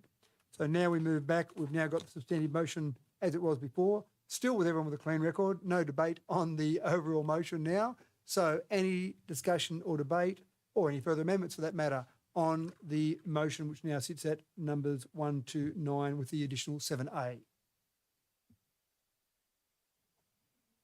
Sorry, we didn't do 10. We end up, that one from Councillor Black became 7A rather than a 10. Yeah. No further discussion or debate? Well, Councillor Ivey, you do have a right of reply, but again, there's no debate that's actually occurred on the overall motion as such. I have nothing further to add, Mr. Mayor. Thank you. So, councillors, we have that before us. All those in favour? Against? Declare that carried. Thank you, councillors. Next item on the agenda is CCL 23/188, Coalition of Regional Energy Mayors. Councillor Goff. Thank you, Mr. Mayor. I'd like to move an alternative motion. Coalition of Regional Energy Mayors, that council does not accept the invitation to join the Coalition of Regional Energy Mayors, CECOM. Thank you, Councillor Goff. Has someone second that, please? Councillor Chowdhury. Councillor Goff, do you wish to speak to that? No, thank you, Mr. Mayor. Okay. Any discussion or debate, councillors? Being none. Sorry, Councillor Wright. You were thinking no. Okay. Being none, I put that. All those in favour? Against? Declare that carried. Thank you, councillors. Next item is CCL 23/189, Draft Mindarie Estate Development Control Plan, results of public exhibition. Someone move that way, please. Thank you, Councillor Wright, seconded by Councillor Black. Councillor Wright, do you wish to speak to that? No, I don't think so, Mr. Mayor. Thank you. Any discussion or debate, councillors? There being none, I put that. All those in favour? Against? Declare that carried. So I'll just note that Councillor Burns has left the room. So that's just noted in the minutes there. Okay, the next item, CCL 23/190, Draft Net Zero Framework for Council Operations. Can I have someone move that, please? Thank you, Councillor Goff. Seconded by Councillor Etheridge. Councillor Goff, you wish to speak to that? No, thank you, Mr. Mayor. Yeah. Thank you, councillors. Councillor Black. Thank you, Mr. Mayor. Yes, it was very interesting little booklet to read, the papers, and also the workshop we had on this. Really, it gets down to the more that people can recycle, the more it will help council to get towards a net zero. Really, what goes into the tip really does contribute a lot to council's emissions, etc. And it does really highlight the difference between rural and regional councils that have to run their own tips, water and sewer, unlike the major metropolitan councils that simply don't have to do that, and the much greater burden we have in having to get down to net zero. But also, if people can reduce, reuse, recycle more, in the long run, that will be cheaper for council and will help to put a bit of a hold on rates, because we all know that at some stage in the very near future, it's going to get very dear to have these emissions, and there's a lot of methane released from the tip. Thank you. Thank you, Councillor Black. Councillor Wright. Thanks, Mr. Mayor. Yeah, two comments actually, just following on from Councillor Black's comments there. Two numbers that probably stood out, and one of them that Councillor Black just touched on was 62% of council's carbon footprint, which comes from waste entering into council's two landfill sites. That's a significant portion of our carbon footprint, and I suppose the second stat there was 18% of council's emissions relate to the purchase of goods and services, and I guess both of those things align with the community stepping up and helping council. I know there's a lot of community discussion about reducing carbon footprint and obviously contribution towards greenhouse gas emissions and climate change subsequently. And council can play its part, but certainly community can play a part as well. And they're a piece of this puzzle as big as what council is. So certainly a great report, and I think a good one for the community to get engaged with. Thank you, Councillor Wright. Other discussion, councillors? No. Councillor Goff, you have a right of reply to anything that was said during the debate? No. Okay. Righto, we have that before us, councillors. All those in favour? Against?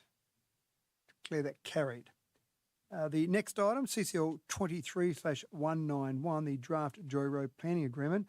I've declared a conflict of interest in this one. I'll say again that I sit on a diocesan advisory board to the bishop, and because this involves diocesan land and it's come back to council for an actual decision after the results of public exhibition, I have a non-pecuniary significant interest in this, and I'll ask the Deputy Mayor to come forward and chair the meeting, and I'll leave the room.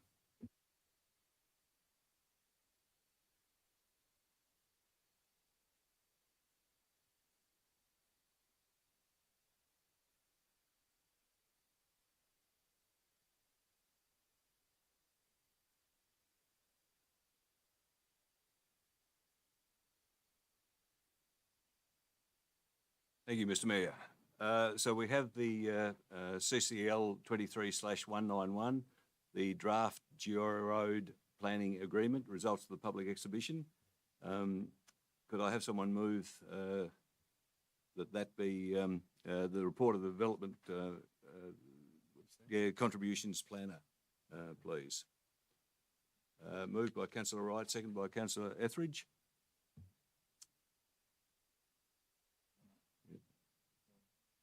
Right. Councillor Wright, do you want to speak to this motion, please? Thank you, Mr. Deputy Mayor. Just a comment and a question. Great to see the city continue to grow. Obviously, some much needed land again for future development. Question though, obviously there's an acquisition of a small parcel of land there heading out Manor Road. I'm making an assumption that as that development or that part of the city continues to grow, there may need to be further acquisition of land. So it may be a bit of just a question, is that something that council looks forward to in the future, for further acquisition of land along that Manor Road corridor for future expansion and growth of the residential area? Thank you, Councillor Wright. Can I pass through to the CEO? To Mr. Wallace. Through you, Mr. CEO, yes, it is proposed that further acquisitions would be required and desired along Jura Road to enable future planning for increased passage of vehicles as we plan to join up eventually with Newell Highway. So yes, that would be part of our plans in the future. Thank you, Mr. Wallace. Any other comments, questions or debate?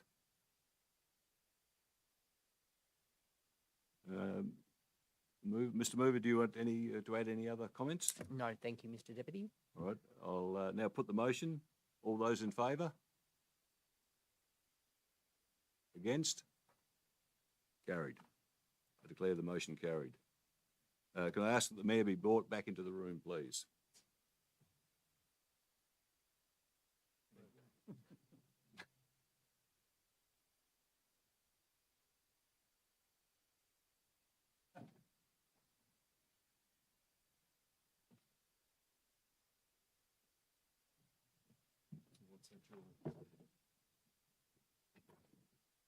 Thank you. Just went out in the street, didn't get arrested though, so I was okay.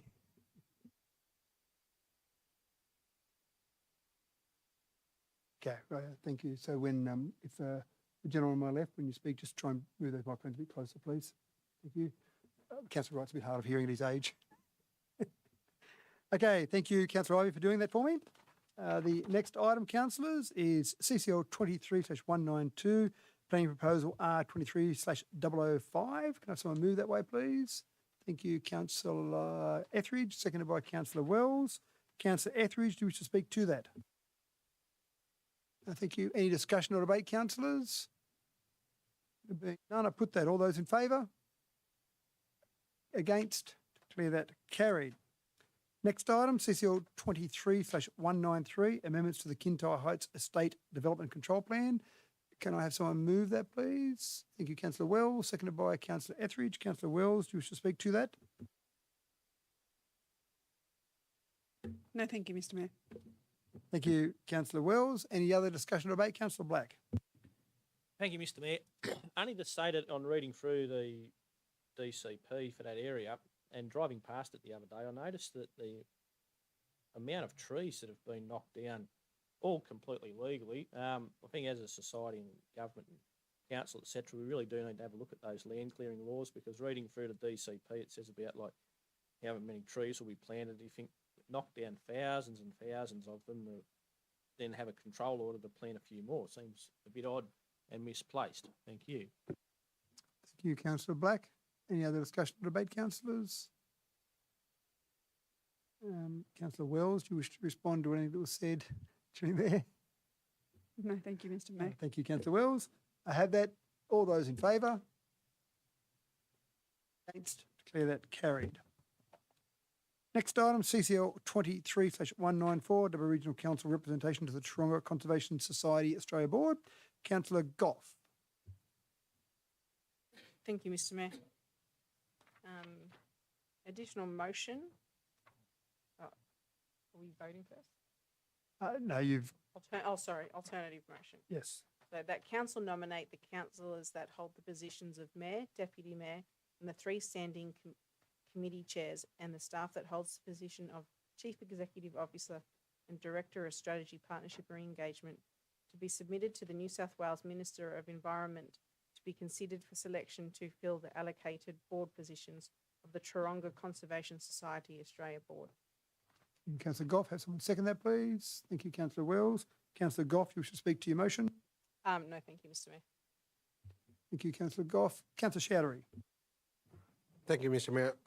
I'm in favor of this notice of motion because I can see like a previously might be there was only 2 names supposed to go to there, but we are putting forward more names, and then minister will choose. I believe minister will choose who one position from all the applicants. So it is more transparent and more clear to the community, and I think it's a very good process we are following. Thank you. Thank you, Councillor Chowdhury. Councillor Ivey. Yeah, I'd just add to what Councillor Chowdhury said that not only is it transparent, but it also gives the minister the opportunity to choose the type of person or the type of skills or background qualifications that that minister may be looking forward to sit on the board. I mean, we don't really know what they want. Do they want someone who's highly skilled as a lawyer, or someone who's skilled just working amongst the community? But if we put that, or a skilled council staff member, but if we put their names forward with a brief CV, then the minister makes a choice, and hopefully that's a real win-win situation. Thank you, Councillor Ivey. Councillor Black. Thank you, Mr. Mayor. Yes, I did avail myself of the opportunity today to have a look through who was actually on the board, and I saw our CEO's name there, and Jen Cowley, and I noticed that the Mossman Council, City Council, whatever they are, Mossman Council position isn't filled by a councillor or a staff member. It's actually filled by like a member of the community with some specific skills. So I found that very interesting, and it really is a bit of an eclectic mix of people with skill set on that board. Thank you. I think the CEO said it might have been a former councillor that's still holding the position. Yeah. Okay, further discussion or debate, councillors? Councillor Goff, you have a right of reply if you wish to exercise it. No, thank you, Mr. Mayor. Thank you, councillors. I have that for us. All those in favour? Against? Declare that carried. CCL 23/195, Draft Code of Conduct Policy and Procedures for the admin of the Code of Conduct. Can someone move that way, please? Thank you, Councillor Chowdhury. Seconded by Councillor Wright. Councillor Chowdhury, do you wish to speak to that? No, I'm good. Thank you, Mr. Mayor. Thank you. Any discussion or debate, councillors? There being none, I put that. All those in favour? Against? Declare that carried. Next item, 23/196, Draft Council Policy Code of Meeting Practice. We've got someone to move the original one, or I'm not sure whether, Councillor Black, are you moving that as an alternative, or do we need to move the... No, that's right, you can move that as an alternative because it's got the change, the original change wrapped up in that particular one. Councillor Black, do you wish to move that? And unfortunately, sorry, you'll have to read that out. Thank you. Yes, that's fine. I wish to move the following alternative motion. It says, it's fairly lengthy, please bear with me. Doesn't say that bit. Starts now. That the draft council policy code of meeting practice, as attached as Appendix 1 to the report, be adopted by council for the purposes of public exhibition for a period of 28 days, with clauses 3.11, 3.12, 3.12a, 3.12b being replaced with the following prior to being placed on public exhibition. 3.11. If the Chief Executive Officer considers that a notice of motion submitted by a councillor for consideration at an ordinary meeting of the council has legal, strategic, financial or policy implications which should be taken into consideration by the meeting, the General Manager may prepare a report in relation to the notice of motion for inclusion with the business papers for the meeting at which the notice of motion is to be considered by the council. 3.12.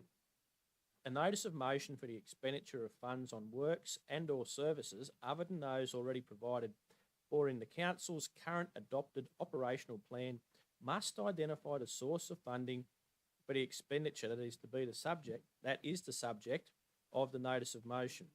If the notice of motion does not identify a funding source, the General Manager must either A, prepare a report on the availability of funds for implementing the motion if adopted for inclusion in the business papers for the meeting at which the notice of motion is to be considered by the council, or B, by written notice sent to all councillors with the business papers for the meeting which the notice of motion has been submitted, defer consideration of the matter by the council for such a date specified in the notice pending the preparation of such a report. sorry, Councillor Black, could you do me a favour, please? On what you had there, it didn't have the other two minor changes that were in the original business papers. So the one in the original business papers on page 114 that had 3.9A, which had the change to 8 business days, and the 20.25.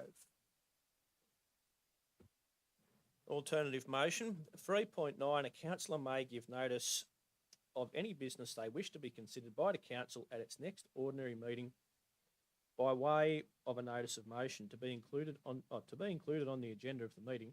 The notice of motion must be in writing and must be submitted 8 business days before the meeting is to be held. 20.25, that one, was it too?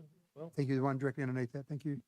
the minutes of meetings of each committee of the council must be confirmed at the ordinary council meeting. Okay, thank you, Councillor Black. So we had a seconder already? No, I didn't, sorry. Seconder, Councillor Wright. Councillor Black, do you wish to speak to that motion? No, thank you, Mr Mayor. It's just procedural matters. Thank you. Thank you. Discussion or debate, councillors? None, I put that. All those in favour? Against? Declare that carried.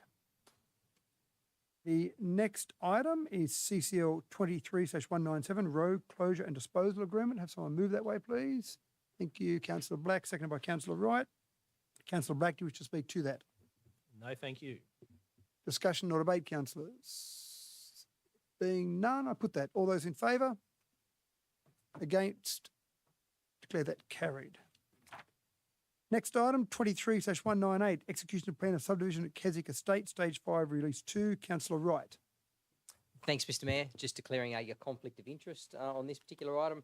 It's a pecuniary interest, and I will leave the room as we've purchased myself and my wife have purchased a block of land within that estate. So I'll leave the room now. Thank you. Thank you.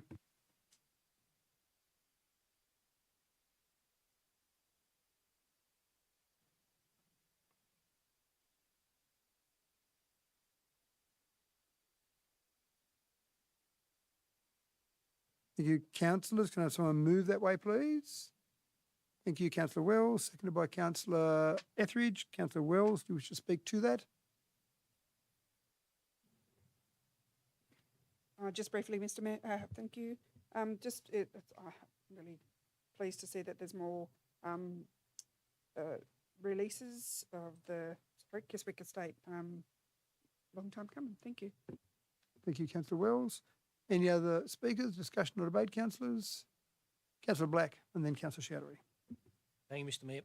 Only to say that it really has been a very drawn-out process to get to where we are here, and I think that in the future going forward, we're really going to have to look at how we go about these subdivisions and market them, but especially, do we need to look at more medium density housing rather than like we're doing over in the Northwest Precinct, rather than just keep churning out these 600 square metre blocks? Thank you. Thank you, Councillor Black. Councillor Showery. Thank you, Mr. Mayor. I have a question through you. When this land gonna be ready for registration? Thank you. Thank you, Councillor Showery. To the CEO, to Ms Bathwaite. All things going well, it's looking like the end of September. 30 September. Councillor Showery. Put it in your diary. Any further discussion or debate, councillors? Councillor Mann. Just to probably back up what Councillor Black said, it's been a long, slow process. I'd really like to see us get on now and get these to market and learn from past mistakes and find new ways forward. Thank you. Thanks, Councillor Mann. Other items, councillors, other discussion or debate? Councillor Wells, you have a right of reply if you wish to exercise that. No, thank you, Mr Mayor. Okay, we have the motion before us. All those in favour? Against? Declare that carried. We have Councillor Wright brought back in, please.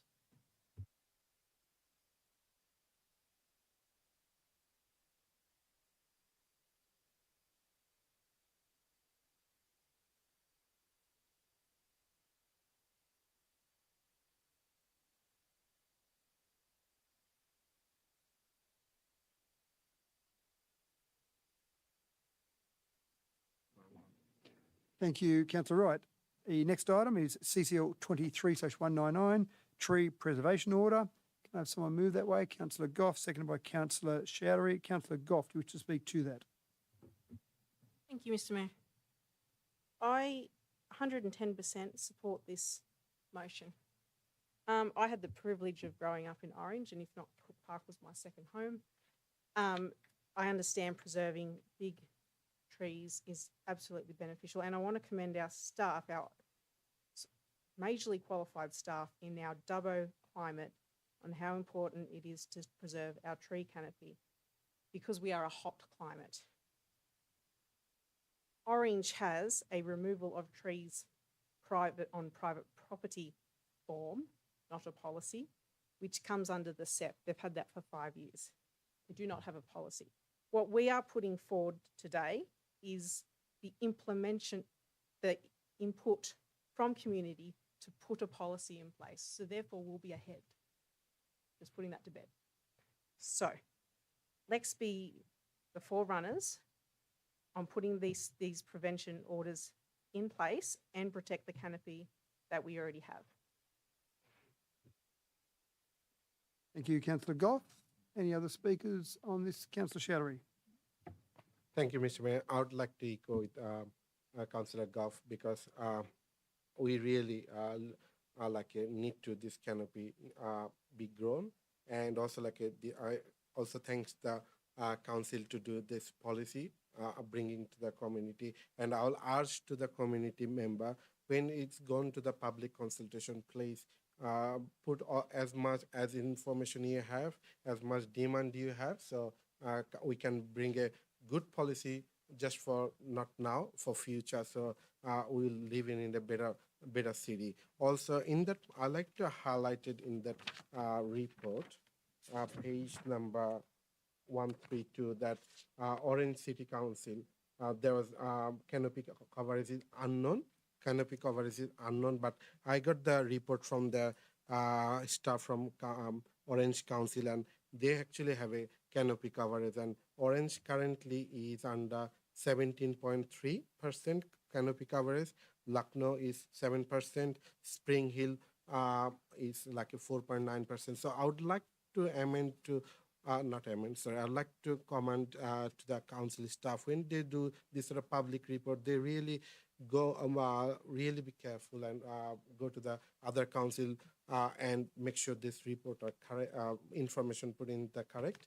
Also, I would like to see one other thing after this public consultation done, when committee consultation done, there was if we can set some sort of canopy target, and I would like to see that canopy target being achieved within a time frame. Thank you. Thank you, Councillor Showery. Other speakers? Councillor Black, and then I think I've got Councillor Ivey after that, then Councillor Mann. So Councillor Black, and sorry, then Councillor Wells. Everyone wants to. Thank you, Mr. Mayor. This is probably one of the least controversial things that we'll do all night. We know that we have a problem protecting the large canopy trees that make a real difference to keeping the temperature down during the hot summers out here. We need to do something to protect that, putting it out to the community and looking at what people say. If people want to live in leafy green areas, then we actually do need to do something to protect those trees. And then the second thing, as Councillor Chowdhury correctly said, is we need a target to aim at, and then we need to put the funds in to plant more trees in public spaces. And really, people go up the North Shore of Sydney and say, oh, I love all these trees. Well, we can do that here to a degree if we put in some controls so that we say, yes, we're happy to do that. Thank you. Thank you, Councillor Black. So I've got just to, so Councillor Ware, Councillor Ivey, then Councillor Mann, then Councillor Wells.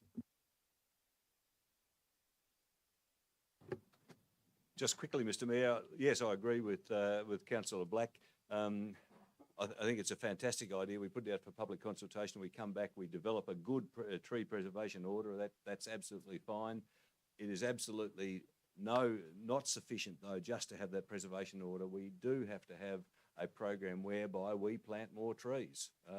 Just preserving the ones we've got will help, but it's relatively less important than getting more trees planted. And I agree, some sort of a target, a monitoring of that target, and a regular report on how we're going to achieve that target over the next 5, 10, 15, 30 years is just as important as climate change, towards zero emissions target. It's just as important as that. Thank you. Thank you, Councillor Ivey. I've got Councillor Mann. Thank you, Mr. Mayor. Just fully endorse this. It's a great start. As has been said, there's no controversy around this. It's just how hard we can go and how good we can make it. There's a reason all these solar companies like our region is because the sun does such a good job out here. So it's something we really need to make sure we get it right. One question I have through you, Mr. Mayor, is this the right instrument, or should we be looking at the building codes where, if we do have a development where, like, obviously there are times when trees will have to go, where can we start locking in replacement programs of trees and put that into our legislation so that we don't fall behind on that? And I wouldn't have thought 1 for 1 would be right. Thank you, Councillor Mann. I'll take that through to the CEO. Through to Mr. Wallace. Thank you, Mr. Mayor. I think the appropriate time to do that will be when this implementation of this policy is further considered, and when staff write the development control plan. I think that would be the appropriate time to consider offsetting and how that looks at that time. Wallace, that answer that, Councillor Mann? Thank you. And anything further, Councillor Mann? No, thanks. Thank you, Councillor Mann. Councillor Wells. Thank you, Mr. Mayor. Look, I agree wholeheartedly with everything that's been said, particularly about setting a target for our community and our region, and also with what Councillor Mann has said just then around the removal when we're doing these development approaches that we should be replacing. But also, you know, it's just important that we have trees, not just because of the foliage and the shade that they offer, like we know what they promote in terms of oxygen and shade, and that just for parks and land. So it's a no-brainer. And it does remind me of a quote, and I have to remember it how it is. Today we plant the trees of shade that will be many years to come that we won't know that shade. And it's true. We have to plan forward for use that when we're not here. Thank you. Thank you, Councillor Wells. Anything further, councillors? Councillor Wright, you feel like you're missing out, do you? Look, thanks, Mr. Mayor. I thought I'd put my 2 bobs worth in for what it's worth. A couple of things. Look, in a little while, we're going to talk about community engagement strategy and in a later motion. And this is one of those, again, where we're calling on community engagement. And look, there'll be facets of the community that will absolutely jump on the back of this potentially tree preservation order when it's put to the community for some sort of consultation on. But there'll be facets that'll be against it as well. I'm sure we'll hear from people that don't necessarily want council dictating what they can and can't do potentially with a tree in their own backyard. So look, all those things will need to be considered. But again, whether you're a for or against, I think it's really important to put your thoughts and ideas forward so council can shape a policy potentially that'll be fair and equitable for all members of the community. So, thank you, Councillor Wright. Anything further, councillors? Councillor Goff, as the mover, you've got a right of reply to anything that was said during the debate. Thank you, Mr. Mayor. I just want to congratulate the staff on enforcing this report onto council. I think what we have here is a council that cares about the environment and we really want to preserve it. So just getting through to the community, please submit what you would like to see in this policy, because this is going to be a policy that you have to live by. Thank you, Councillor Goff. We have that before us now. All those in favour? Against? Declare that carried. Now, the next one, councillors, we've got to make a decision on the recommendation that's in our papers because it's got choices in there for us. So this is CCL 23/200 Community Services Funding. I suppose what I'm suggesting to someone, if we wanted to put our 2 pools into one, which we've discussed before, you would move that as an alternative motion. You'd basically move 3B, which would remove 4 out of there altogether. And then number 5 would be basically number 4. So if you wanted to combine the two pools into one and make it simpler, then someone can just move 1, 2, 3B and 5. If you wanted to keep the two funds as they are at the moment and look at it in the future, you'd move 3A instead of 3B and then 4 and 5. So someone, I don't want to tell people what to do, but someone move one of those two or whatever other motion you have if you so desire. Councillor Ivey. Thanks, Mr Mayor. No, I'm in favour of combining the two funds into one. So with that, I would propose that the motion reads number 1, number 2, 3B, but perhaps with a modification to 3B that says create one funding pool under the Community Services Fund, noting it allows that it allows for community-based organisations, or beg your pardon, no, for not-for-profit community-based organisations, not as well as. We just need not-for-profit community-based organisations, because I think a community-based organisation that was for-profit wouldn't be eligible. So I'd ask that those those couple of words be made, and then include point 5. Thanks, Councillor Ivey. And just to clarify there, my understanding, but as the mover of the motion, I want to make sure it's your understanding as well, 3B that you've suggested there basically would take the pool of funds from the two separate funds previously and combine them into one amount, so that the amount was the two previous amounts combined. Is that your intention? Yes, Mr Mayor, and that's what I do interpret by saying when it says that create one funding pool by combining the existing two funding pools, perhaps. That was my saying as well. I just want to make sure, to clarify, so there was no doubt there. Thank you. We've got a mover of that. Can I have someone second that, please? Councillor Showery, thank you. Councillor Ivey, you wish to speak to your motion? Yes, Mr Mayor, it makes sense that the council is making some funds available to help community organisations. Those community organisations are obviously not-for-profits, because anything that's there to make a profit, we wouldn't define as a community organisation. It makes sense to have a single pool. I know that it's the existing system where we have two pools has caused confusion in the past, and in fact I think I was volunteering at the Wellington Eisteddfod the other day, and they said, I said, so did council help you this year? And they said, no, not this year, because actually last year we applied for a grant under each of the two pools, and we got them both. So we thought that probably be better this year we didn't apply. So when you've got an organisation that's confused about where they can apply and actually end up applying under the existing system for two pools and being successful, I think that suggests that the current system is a little bit too complicated, and that by simplifying it down into one pool would be preferable. Thank you, Councillor Ivey. Any other speakers on that? Councillor Showery, then Councillor Wells. Thank you. I'm in favour of this notice of motion, because I think we need to simplify our funding process. There's a lot of community groups. They are not big enough, not like a well-resourced. So sometimes they get real confused which one they are applying, or they might apply both. And even though they don't do their equitable of the funding, because like a lot of confusion. So I think through this process we'll simplify the funding, and it will really benefit to the community groups. They are working for the community. Thank you. Thank you, Councillor Showery. Councillor Wells. Thank you, Mr Mayor. I support Councillor Ivey's amendment or change to this particular motion.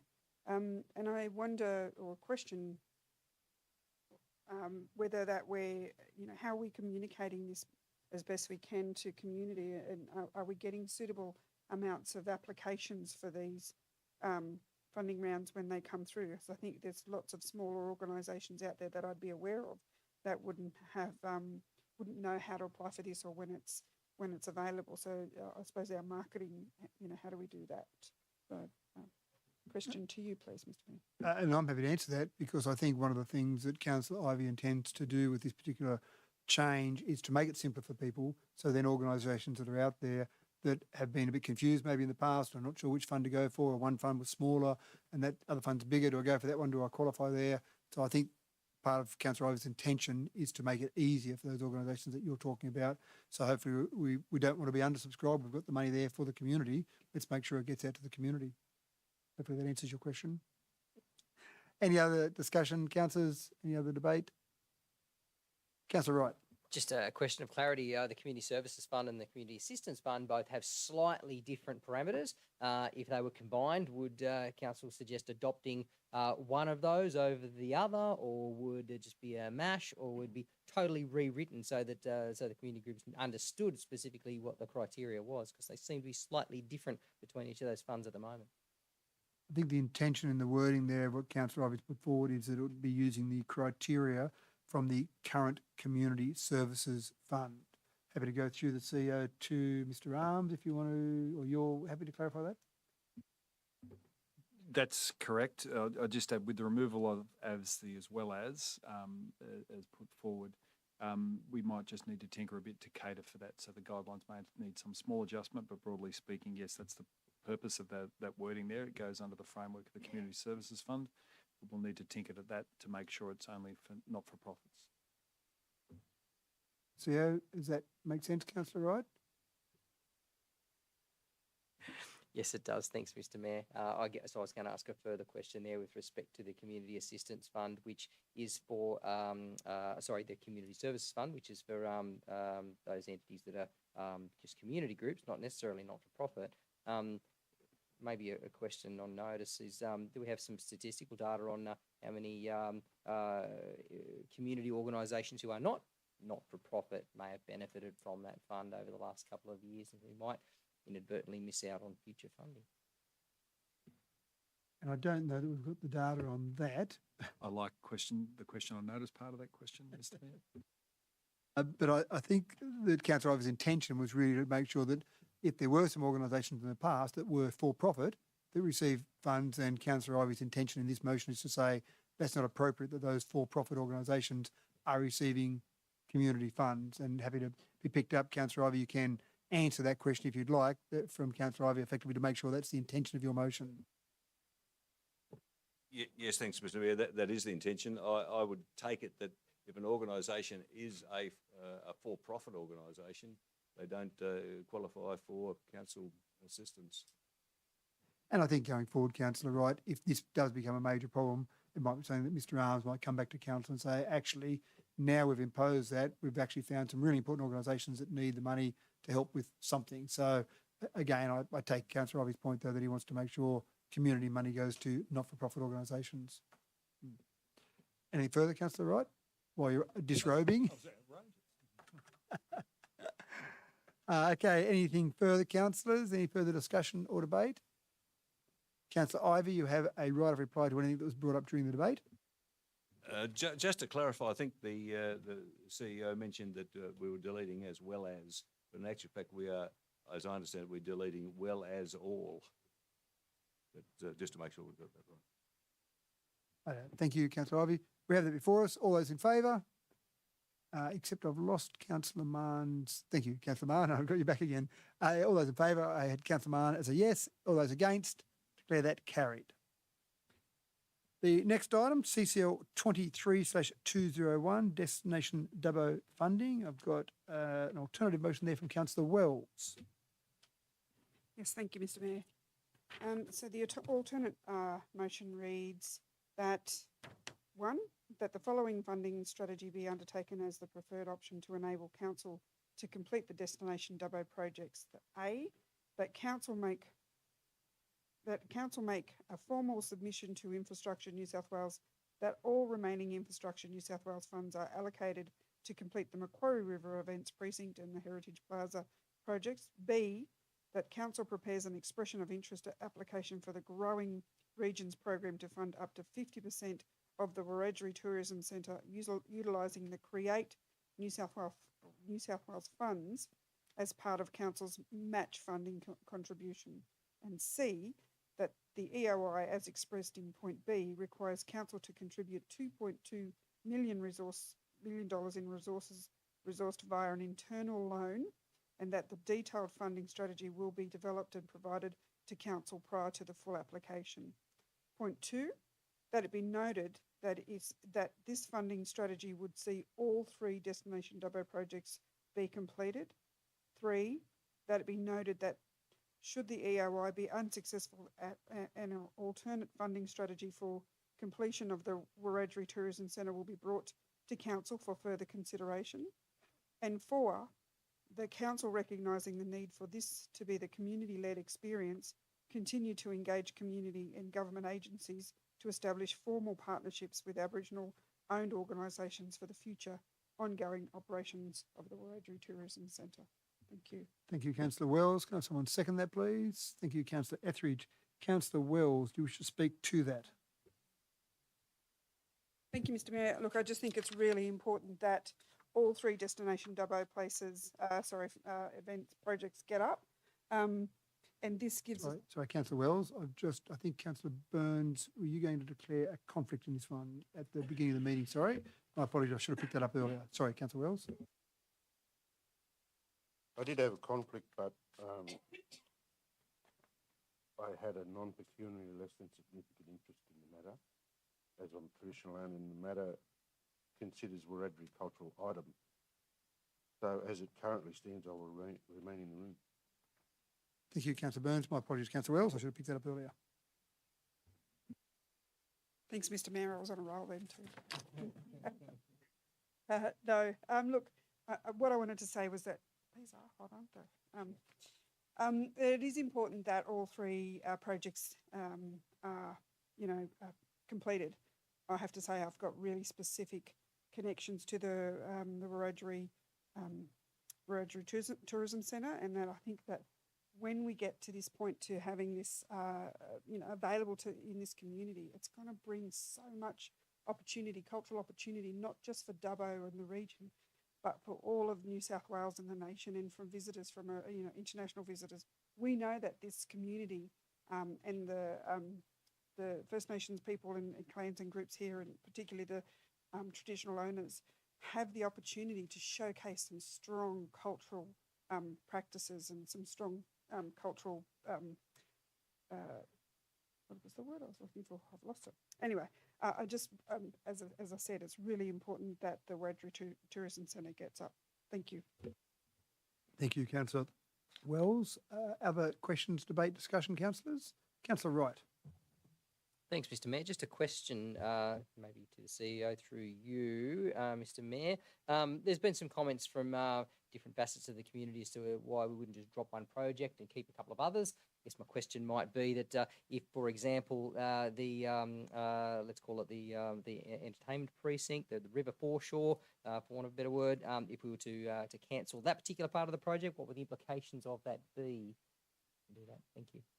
So, Councillor Wright, with your permission, I might actually ask Ms Bassingthwaighte just to give a broader picture based on that question there, because it is slightly nuanced and it is a bit complicated, especially, as you said, some of the public commentary. Rather than go into that question alone, I might get Ms Bassingthwaighte to basically just give a bit of an overall picture of the intention here, and exactly as Councillor Wells' motion said, that the idea, or what you're trying to achieve here, Councillor Wells, with your motion, is that all 3 Destination Dubbo projects be completed. But just to understand exactly how we're trying to go about that, I might get Ms Bassingthwaighte to give an explanation of that, if that's okay with you, Councillor Wright. Certainly, thank you. Thank you, Mr Mayor. So, indication from Infrastructure New South Wales, who's the funding partner for Destination Dubbo, is that they need the funds to be acquitted, so need the projects to wind up. It's an old fund that they want to keep going. If funds were to be reallocated to the Wiradjuri project, we were still going to be short. If the events precinct wasn't to proceed, the funds were still going to be short, so we would still be seeking additional funding to complete the Wiradjuri. This, I guess, funding strategy with the additional funding for Wiradjuri through a different funding partner would allow us to reallocate the funds that we'd allocated through the Infrastructure New South Wales funds back down to the events, which allows those projects to be complete. Heritage Plaza is currently underway and was always planned to continue on to get it to a point in the project. This would allow those funds that were allocated for Infrastructure New South Wales funding to be allocated to the events precinct, which would complete the project.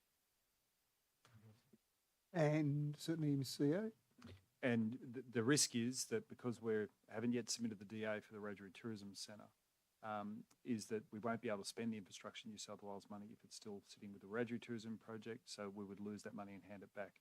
What's Councillor Wells has moved is enable council to move that to a project that can be delivered in that time frame, so we can spend the Infrastructure New South Wales money and bring other money to the kitty for the Wiradjuri Tourism Centre. So essentially trying to make sure we don't lose the existing funding and then be able to add to it using the other funding to get some more funding for the Wiradjuri Cultural Tourism Centre. Correct. So Councillor Wright, did that, you had a very specific question, but did that general description answer that specific question that you had there? Yes, it did, Mr. Mayor. So any further debate now or questions? Yeah, just for commentary, actually, if I can. Look, obviously, there's been some significant community outrage in the last few days with regards to this topic, and as a councillor, I'm disappointed as well. I'm disappointed that we're at this particular point where, to a point whether we decide on all three or decide on one, or which direction we actually head. So, my preference here is along the lines of the motion from Councillor Wells, is that all three projects proceed. I think they all have merit on their own. Certainly, the Heritage Plaza brings some fantastic, vibrancy to the front of the old Dubbo Jail and the CBD. The events precinct, bring unlimited potential to different events that could be literally held on the doorstep of the CBD. And again, just the economic benefits that flow on from that will be massive. And I think the potential is huge. And then a Wiradjuri project, which potentially one of its kind in our region, and gives us a great opportunity to showcase Aboriginal culture and heritage right on our doorstep. They're all three extremely important projects, and would be a shame to lose that funding. I guess to put it into a bit of context, I've had a few people ask, what's happened? How do you have an $8 million blowout? And I guess, talking about a grant which was applied for back in 2018, from what I understand, and it was actually, it was announced back on the 9th of October 2019, so it's almost 4 years ago since that grant was actually announced.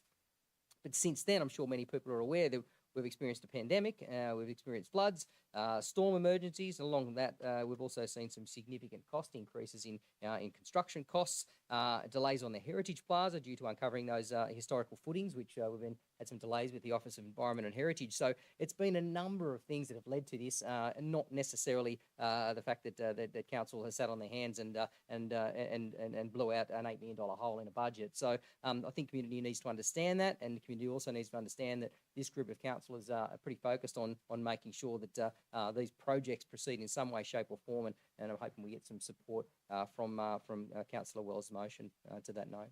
Thanks. Thank you, Councillor Wright. Further discussion. Councillor Ivey. Yes, I'd support the motion, but in doing so, can I just make the comment that particularly with the Wiradjuri Tourist Centre, it's a fantastic concept, obviously, and it would be great for it to be for the local Aboriginal community to have some skin in that game. It would be really fantastic if they were in a position to partner with the council and perhaps even drive it. And because it would be a fantastic commercial and development opportunity, but it would also add credence to the whole project. And so I think it would be great if we could foster that involvement. And I suppose that raises the question, with the current motion as it is, and it's passed, if the expression of interest is successful, and we're asked to therefore then go on and submit a formal proposal for the Wiradjuri Tourist Centre, and in the meantime, if we could secure an acceptable partner with that tourist centre, might it be possible to incorporate that arrangement in the final submission put to the federal government? Thank you, Councillor Ivey. I'll go through to the CEO. So, firstly, in point 4 of the motion put forward by Councillor Wells, we do talk about building partnerships. That is more about the operational sense and that I guess participation in driving the tourism service and the experience out of the centre. If as part of those discussions, whilst you submit the EI, then you'll get invited, given the quality of our applications. I have confidence there. We may be invited to full grant. We would start to understand what that relationship looks like in terms of Aboriginal-owned organisations and deeper partnerships as part of construction. But certainly the focus of the notice motion is about that operations to date. if other opportunities come, staff are always open to how we can make this community-led in that sense. So there's an opportunity. We're focused here on council's the applicant. We would still have to be the applicant if we get to EOI, because we'll be invited to go to full. So council will still need to be the applicant.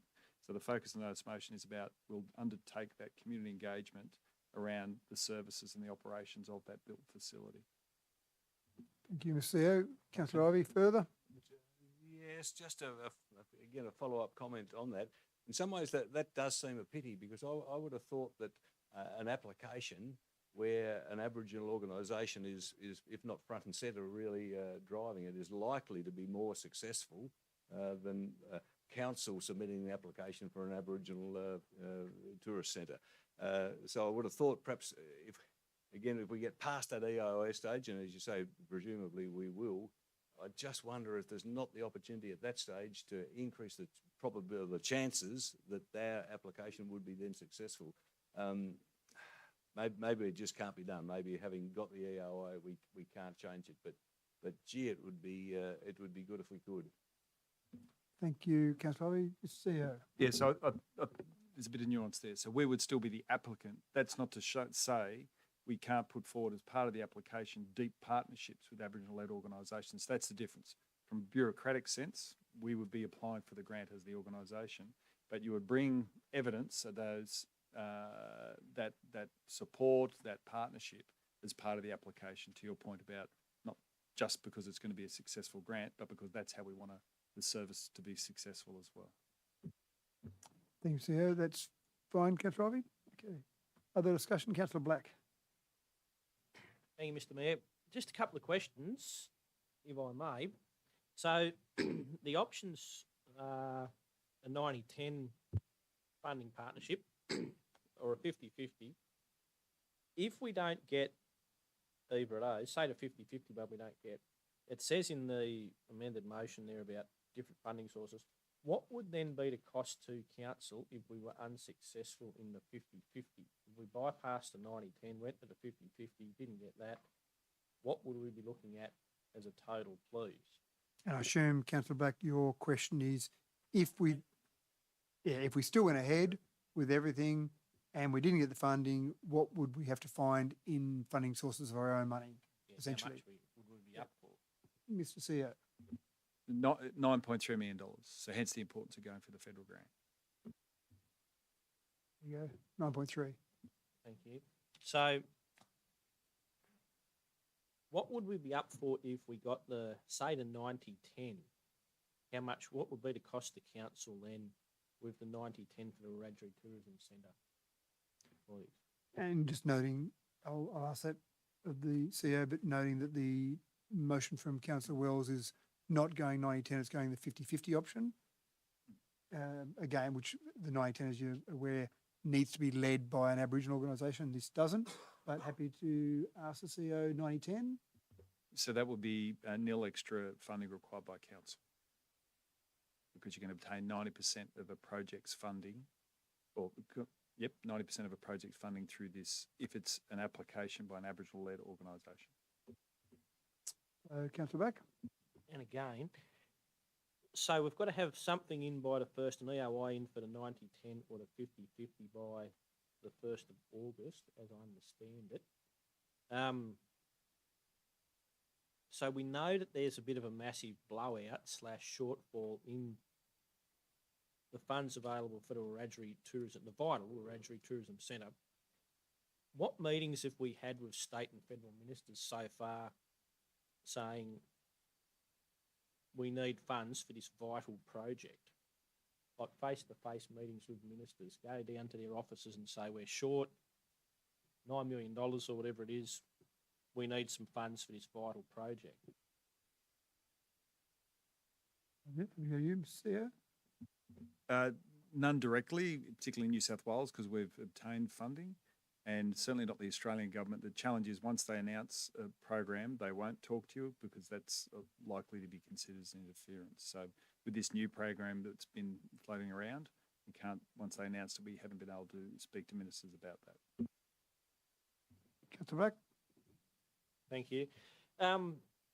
with the 90-10, if we would go that way, is there an opportunity to have in the EOI like joint applicants like council and one or more Aboriginal corporations? Ms. CEO? Confirming with staff by visual means, no. It has to be an Aboriginal-led organisation. We can't be the applicant. That's not to say a consortium of Aboriginal-led organisations couldn't be an applicant, but you need to have the evidence of that being locked down formally. Does that answer that question? Yeah, thank you. That's what I meant. Like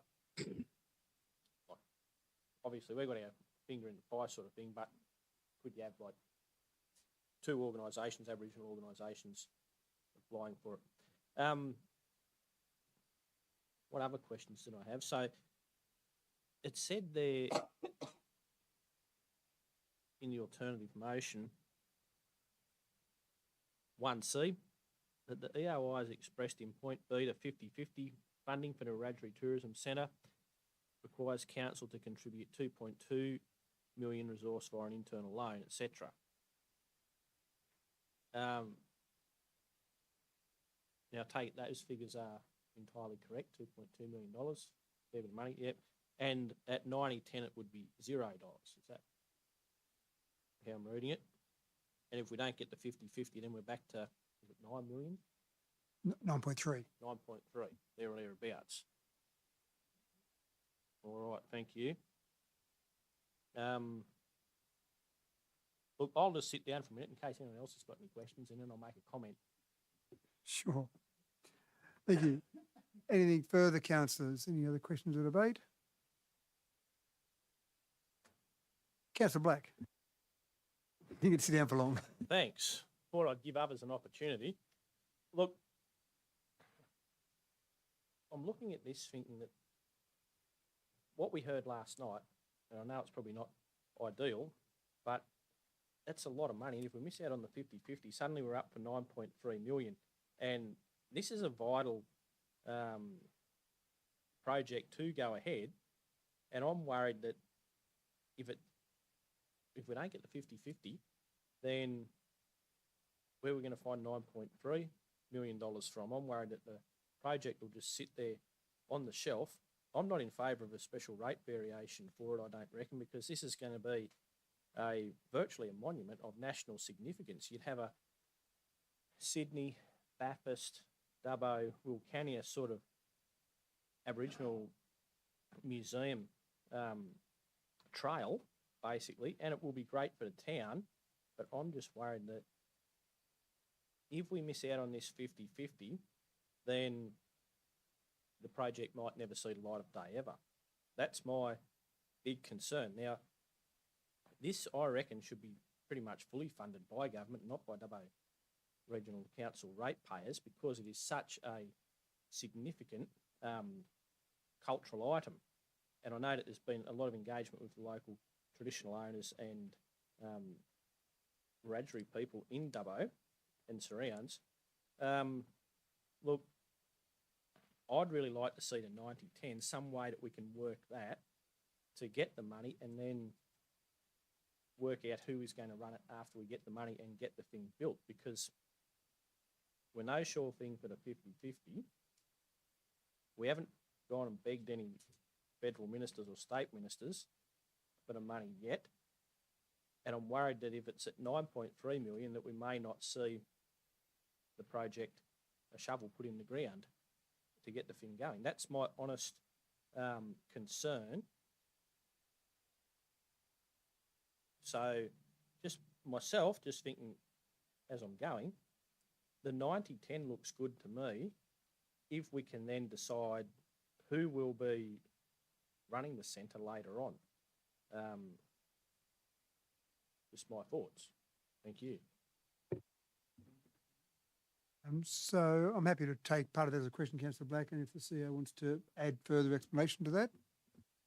Just a couple of points. So the Create New South Wales funding, which we're using as the seed funding to attract federal government investment, is we've been told that that is good till June 26. We have ample opportunity to keep applying and sourcing other funds And that's part of that motion put forward by Councillor Wells that says we'll bring that funding strategy if we are unsuccessful.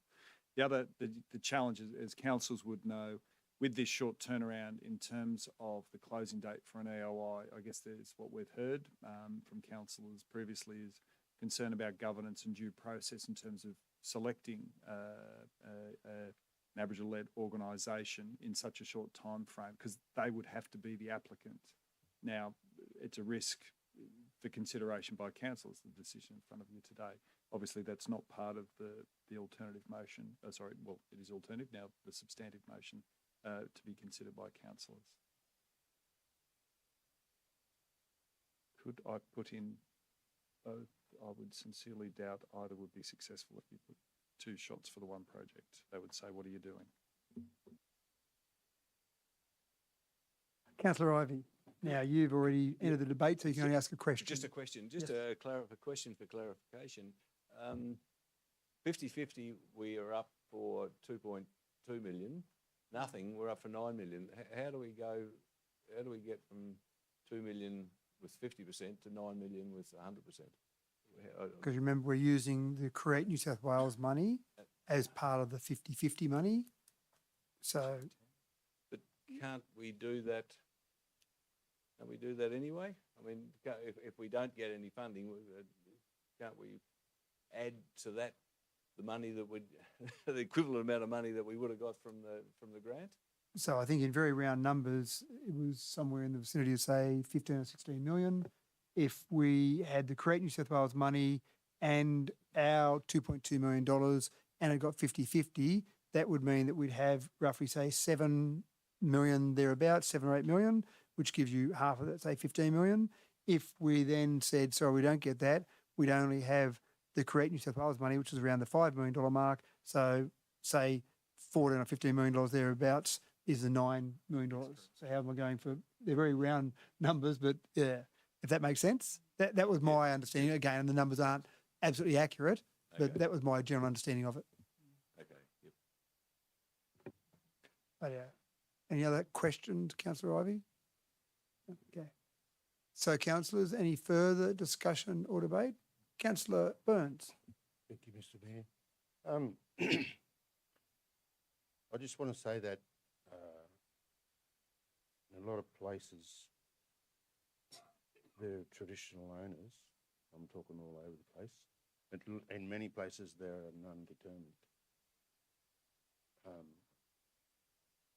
The traditional owners will have the power to overrule anything that's happening on the country. So I would suggest a partnership with traditional owners.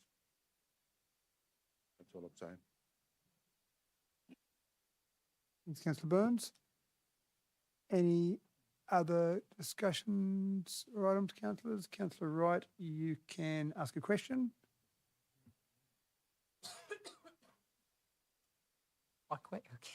Can I ask a question? I forgot that I've spoken about this already. Question being, through you, Mr. Mayor, can you clarify for me whether we're no sure thing for the 50-50 or no sure thing for a 90-10 either way? Is that correct? I don't think you're ever a sure thing for any funding application, so I don't know that the CEO would be brave enough to say, yep, we're a lock-in for that. Maybe Ms. Coomer would say that, but with total confidence in her grant application skills. But no, I don't think you're ever locked down for any grant application. If I could, Mr. Mayor, it is well aligned with the grant program, though, so it will be a strong application in that sense. So just to clarify, that's the 50-50 or the 90-10 proposal? Yes, this is the... Through you, Mr. Mayor, both. And I suppose the option that councillors would have if they preferred the 90-10, and again, the motion that Councillor Wells has put forward here is based on the fact there were some concerns from councillors around 90-10 because it had to be led by an Aboriginal organisation and we just didn't have the time, because obviously this grant funding was available late, to actually go forward and try and go through a correct process to choose an Aboriginal organisation that could then be the one basically holding the bucket of $15 million to build a facility. So I think that's, and I'm not putting words in your mouth here, Councillor Wells, but I think that's why Councillor Wells has suggested the 50% model. So then it would be council running with that project rather than another organisation which we haven't had time to actually assess. And correct me if I'm wrong there, Councillor Wells. Yep. Any further questions, Councillor Wright? No. Any further discussion or debate, councillors? So, Councillor Wells, lots of things said there. You have the right of reply to anything said in the debate, nothing new, anything that was said in the debate. Oh, I probably lost track, so I won't say anything. No, nothing. Thank you, Mr. Mayor. Thank you. Okay, we have that before us, the 4 points there from Councillor Wells. All those in favour? Against? Declare that carried. The next item, CCL 23/202, Councillor Wells, you've also got a motion there. And just before you move that one, that's obviously was dependent upon 201. So that should be okay as written there. That's if 201 went through, then underneath just that one underneath, do you have that one there? Yep. So if you have that one to move on 23/202. Mayor, yes, I do. Thank you. So I have an alternate motion for CCL 22/202, the Growing Regions Program, and it reads recommendation 1, that the Chief Executive Officer submit the 4 expressions of interest to the Growing Regions Program round 1 being A, Rotary Tourism Centre, B, Animal Shelter Rebuild, C, Macquarie River Sandy Beach Erosion Control, D, Shared Pathways Wellington Pioneer Park to Brennan's Way, and number 2, that the expression of interest for the Rotary Tourism Centre is submitted by Council's determination by item CCL 23/201. 3, that councillors be advised and updated as to the status of submissions as the information becomes available. Thank you. Thank you, Councillor Wells. Just for the record, sorry, Councillor Showery just left the room at 8:11. So moved by Councillor Wells. Have someone second that, please. Thank you, Councillor Etheridge. Councillor Wells, do you wish to speak to your motion? No, thank you, Mr. Mayor. Thank you. Councillors, discussion or debate? No, there being none, I put that. All those in favour? Against? Declare that carried. Once again, just noting that Councillor Showery wasn't in the room for the vote on that one. The next item is CCL 23/203, Draft Community Engagement Strategy. Can I have someone move that way, please? Thank you, Councillor Wells, seconded by Councillor Wright. Councillor Wells, do you wish to speak to that? No, thank you, Mr. Mayor. Okay, discussion or debate, councillors? Councillor Ivey. I'd just like to speak to the motion. It's a great idea. The report is very good. As I've said before many times, we're the council and the communities there, but really the council and the community should be one. And so anything that can be done to bring the council and the community together to work harmoniously and to work productively has to be for the better. And I can just see that this community engagement strategy, if that can be implemented, can only be for the better. Thank you, Councillor Ivey. Other speakers? No. Councillor Wells, you do have a right of reply to anything that Councillor Ivey said. No, thank you, Mr. Mayor. I agree with him. Thank you. Thank you. I've just got Councillor Showery back in the room at 8:13. So we've got that before us now, councillors. All those in favour? Against? Declare that carried. Next item is CCL 23/204. Question I notice, Councillor Ivey. Do you wish to move that way, Councillor Ivey? Yes, please, Mr. Mayor. Thank you. And seconded by Councillor Etheridge. Councillor Ivey, do you wish to speak to your motion? Thank you, Mr. Mayor. Firstly, just to congratulate the staff on preparing that report. I thought it was very good and very informative. But it does, it's so good in some ways that it does raise the question of where to now. We've got the situation out there where we, as a council, we do support renewables. We think it's a great idea because they're going to bring community benefits. We've got our first wind farm out there at Badangra. as part of the planning agreement, they are contributing funds towards road maintenance. We have a road out there, Gillinghall Road, that is crucial to the project. It services local residents, obviously. It services wind farm workers and contractors, and it services tourists who want to go out and have a look at this wind farm development.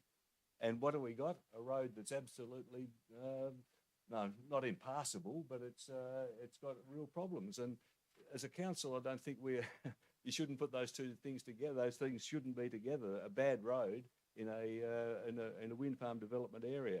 We've got, as part of the planning agreement, the proponent has, over the last 7 or 8 years, put in $200,000 for road maintenance, and that funding is sitting in our bank account. And we've got a road that's got potholes that people can't pass through.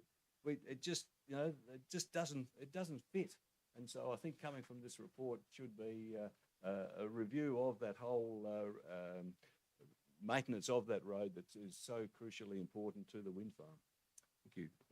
Thank you, Councillor Ivey. Any other discussion or debate, councillors? Councillor McWright. Thank you very much, Mr. McMahon. Just a question from that report, and not sure if that's a question that could be answered, but just in line with Councillor Ivey's comment of around $200,000 sitting in that bank account.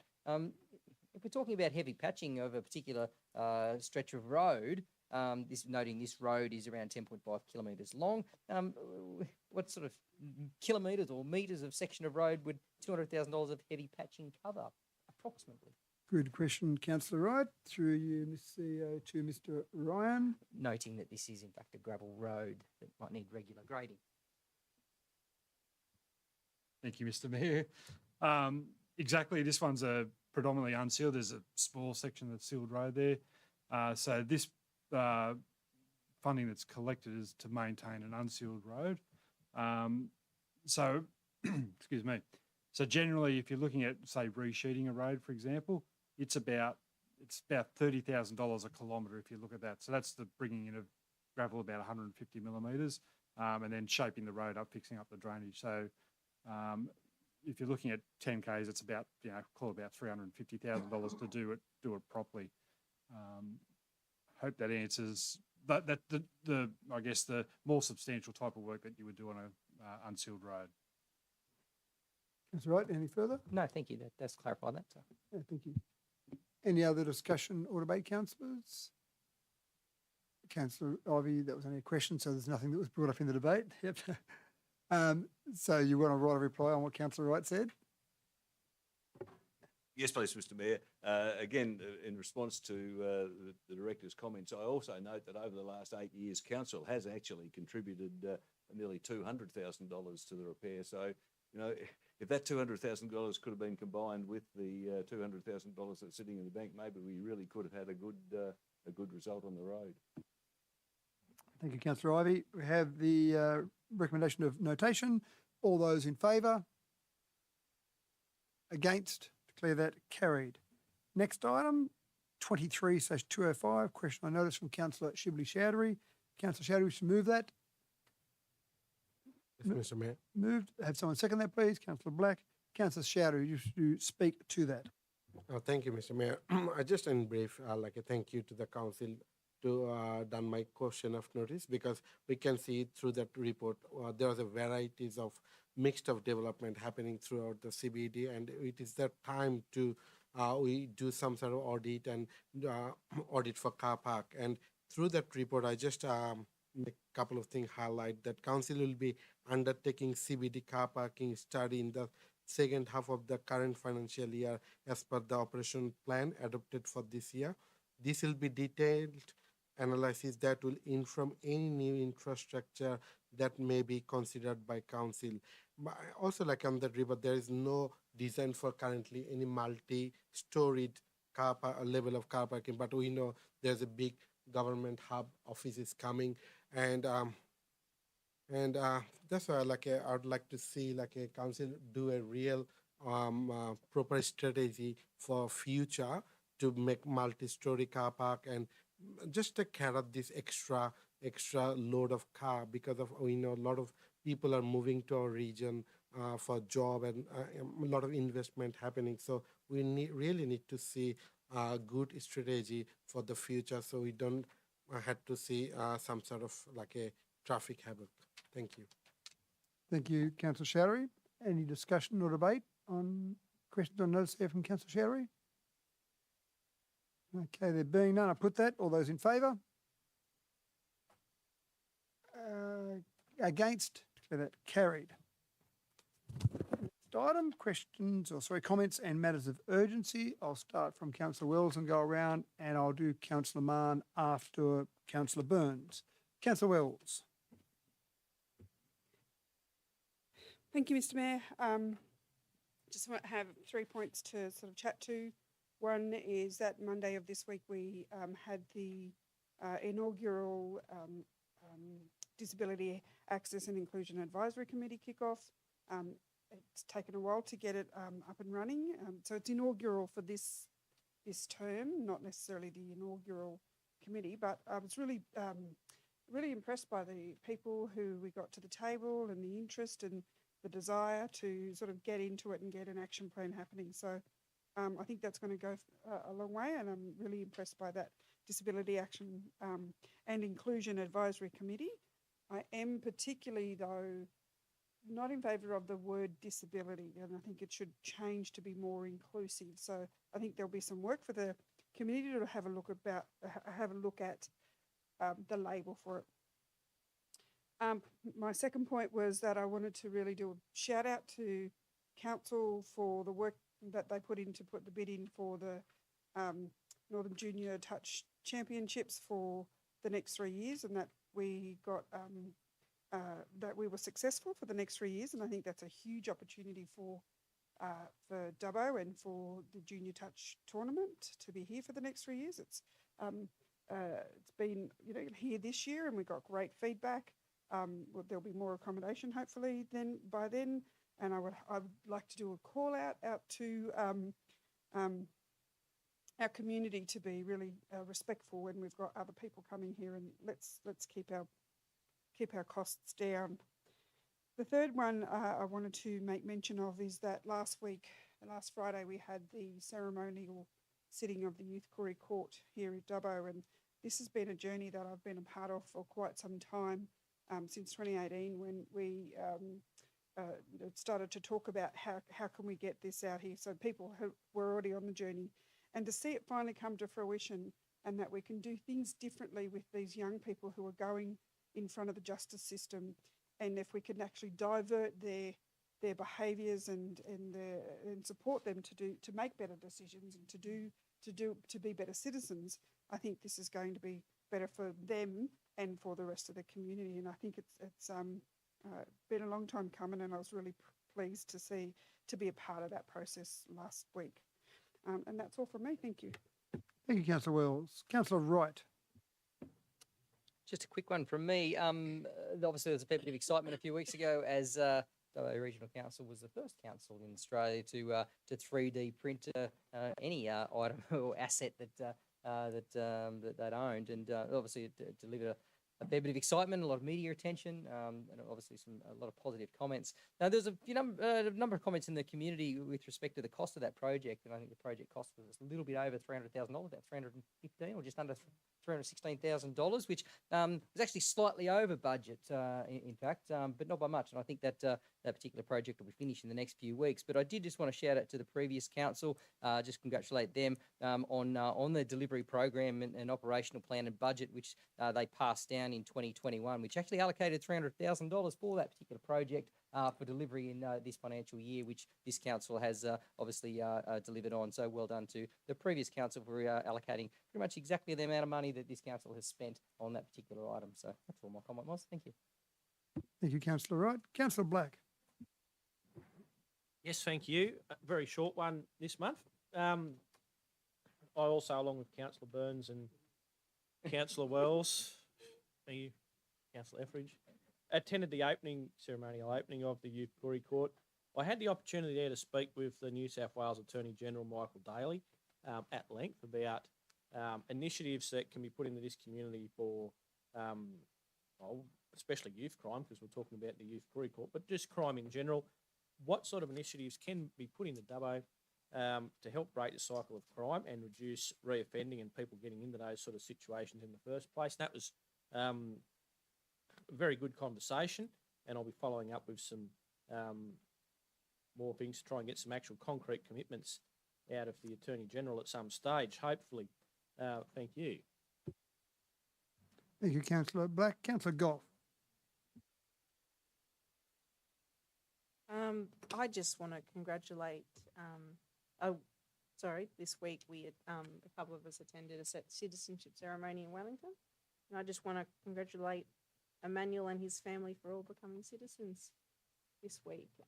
They're a beautiful family. He's a mechanic at Stubberfields, Toyota in Wellington, and they were just the biggest delight to engage with. So congratulations to them, and there was an extra person as well. So thank you. I hope to see more ceremonies happening in Wellington. Thank you, Councillor Goff. Councillor Shattery. Thank you. Thank you, Mr. Mayor. Just a quick one. I have attended New South Wales Fire Service Urana, the team medal presentation. It was really lovely to see that the people have that much dedication, and I would like to congratulate all the recipient and their family. The dedication they had, and I have spoken few people, and the people putting their volunteering 50, 60 years, or even the highest one was around 70 years, but that gentleman wasn't there. It's really great to see the people putting their time and effort for our community. Also, I would like to thank council done 2 citizenship ceremonies. I have attended one in Dubbo and missed out due to my work in Wellington. Also, I'd like to congratulate all the member in Disability Access and Inclusion Advisory Committee. I've been part of the Councillor Wells. I really thanks Councillor Wells. She has made the voice to create that committee, and it was really lovely to see people being there, and they're putting a lot of input, and lovely to see one thing. They want to see some sort of change. They want to make effort to bring this city livable for the disability area. Thank you, everyone. Thank you, Councillor Shattery. Councillor Etheridge. Thank you. Councillor Ivey. I'll be quick, Councillor Etheridge. 2 things. One good thing, one bad thing. Tomorrow, I am deputising for the Mayor at the Mumble Progress Association, where at the event where they are receiving both state money to restore and enhance their war memorial at the front of the Mumble Hall, and secondly, some money from the federal government to do up their kitchen. And I'm really pleased to be able to go there, because Mumble's it's a fantastic little community, and you've got a group of people there who really do try hard, and just again tomorrow we'll actually have the 3 levels of government. The council owns the hall, the state government's kicking in some money for the restoration of the war memorial, and the federal government putting in some money for fixing up their kitchen. And it's just great that money like that and cooperation through us can actually help that little community go on and really, not about thrive, but certainly survive and go forward. The other slightly sadder thing really is this year, as we speak, the 46th Wellington of Stedford is underway. It's a major event in Wellington. It goes for nearly 3 weeks. There are something like this year, and it's down a little bit, but this year there are about 2,000 performances, not 2,000 performers, because some performers are in more than one event. But it costs about $47,000 to run. That's all done by sponsorship and ticket sales and entry fees. The town benefits enormously because you get a real buzz, and it looks like this might be the last year. The committee is like whole lot of committees. They're burnt out. They put in an enormous amount of work, and not long ago, a few months ago, the committee, as the Wellington of Stedford, received a legal notice saying that they were being sued because one of the previous recipients of the benefits of the Eisteddfod fell down some steps and hurt her shoulder and is suing the committee. Now, the CEO knows about it and says, why are they suing the committee instead of the council? Because the council owns the building. It's such a pity. It doesn't matter what the outcome is, the damage has been done. The committee is saying, thanks very much, we don't want that. And it's just it's heartbreaking. But anyway, we'll see what we can do about it. But at this stage, it's just awful. Thank you, Councillor Ivey. Councillor Burns. Nothing to say, thank you, Mr Mayor. You. Councillor Mann. Thanks, Mr Mayor. A couple of quick points. Firstly, congratulations to the team that put together the council chamber rooms there. I thought from what I've seen so far, they look fantastic, very tidy, well thought through. Obviously, the way they've done the layout. I thought the smoking ceremony, etc., was excellent, Councillor Burns. So well done there. So to the whole team that from concept through to landing it, well done. Secondly, just an anecdote, I suppose. I was out at a function the other night and got talking to some people. And one of the guys we were talking to, where are you from? I'm from Dubbo. And he said he was quite at the pointy end of one of the big investment corporations that runs monies for the super funds, etc. And he said, "Oh, Dubbo." He said Dubbo's in probably the top 3 investment windows in New South Wales for opportunities for most of the big players at the moment. They're all watching what's happening out here, and so that's just a real positive reinforcement for everything that's happening in the town and all the infrastructure, etc. And it's so important that we as a council, I think, just keep driving that and making sure that the town's got the growth that we're expecting. Otherwise, thank you, Mr Mayor. Thank you, Councillor Mann. That's always good to see that positive investment. So just a few quick ones from myself. Citizenship again, it's been mentioned already, but it was exciting to not only do 2 citizenships in the 1 month, but to be my first ever citizenship in Wellington. So a smaller ceremony, 6 in Wellington, 38 in Dubbo this month, but we're doing them at the point now where we're basically back to every 2 months we're doing them. In fact, the next one will be less than 2 months and there'll be about another 36 at that next one in Dubbo. So it's quite incredible, probably backing up what Councillor Mann was saying there, that not only people are investing, but obviously people are investing if there's a place to go to and people are going there and it's growing. So that's very exciting. It is a very exciting ceremony to be part of. The other one is NAIDOC week. We had some celebrations with NAIDOC during the month. We've got Uniting NAIDOC, had the Uniting one at the showground there, and I know Councillor Burns and Councillor Wells and Councillor Goff were all at that, and that was a great event. And tomorrow down in Wellington again for another NAIDOC. It says a week, but it seems to go for about a month and a half, I think. 3 months, there you go. So, because I'm thinking, I'm sure I've done this a few weeks ago and I'm doing it again. So it does seem to be a good celebration there. But tomorrow down at the jail in Wellington for the next part of that celebration down there. The other one that's worthwhile mentioning, I think, is the Renewable Energy Zone. We talk about that a little bit. We had a meeting last week with the Central West Orana Renewable Energy Zone Community Reference Group, if that's not a long enough title.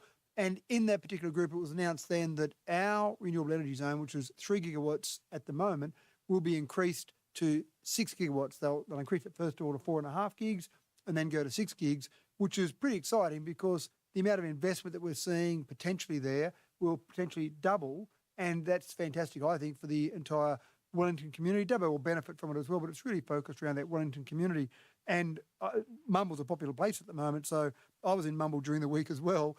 Councillor Ivey's there tomorrow while I'm at the jail, and they opened a yarning circle there at the Mumble Public School, and they got the money for that from the Budengra Community Benefits Fund. So it was a direct correlation between some of the activities around the Renewable Energy Zone and some of the money that's coming through there. So they were pretty excited about that opening there.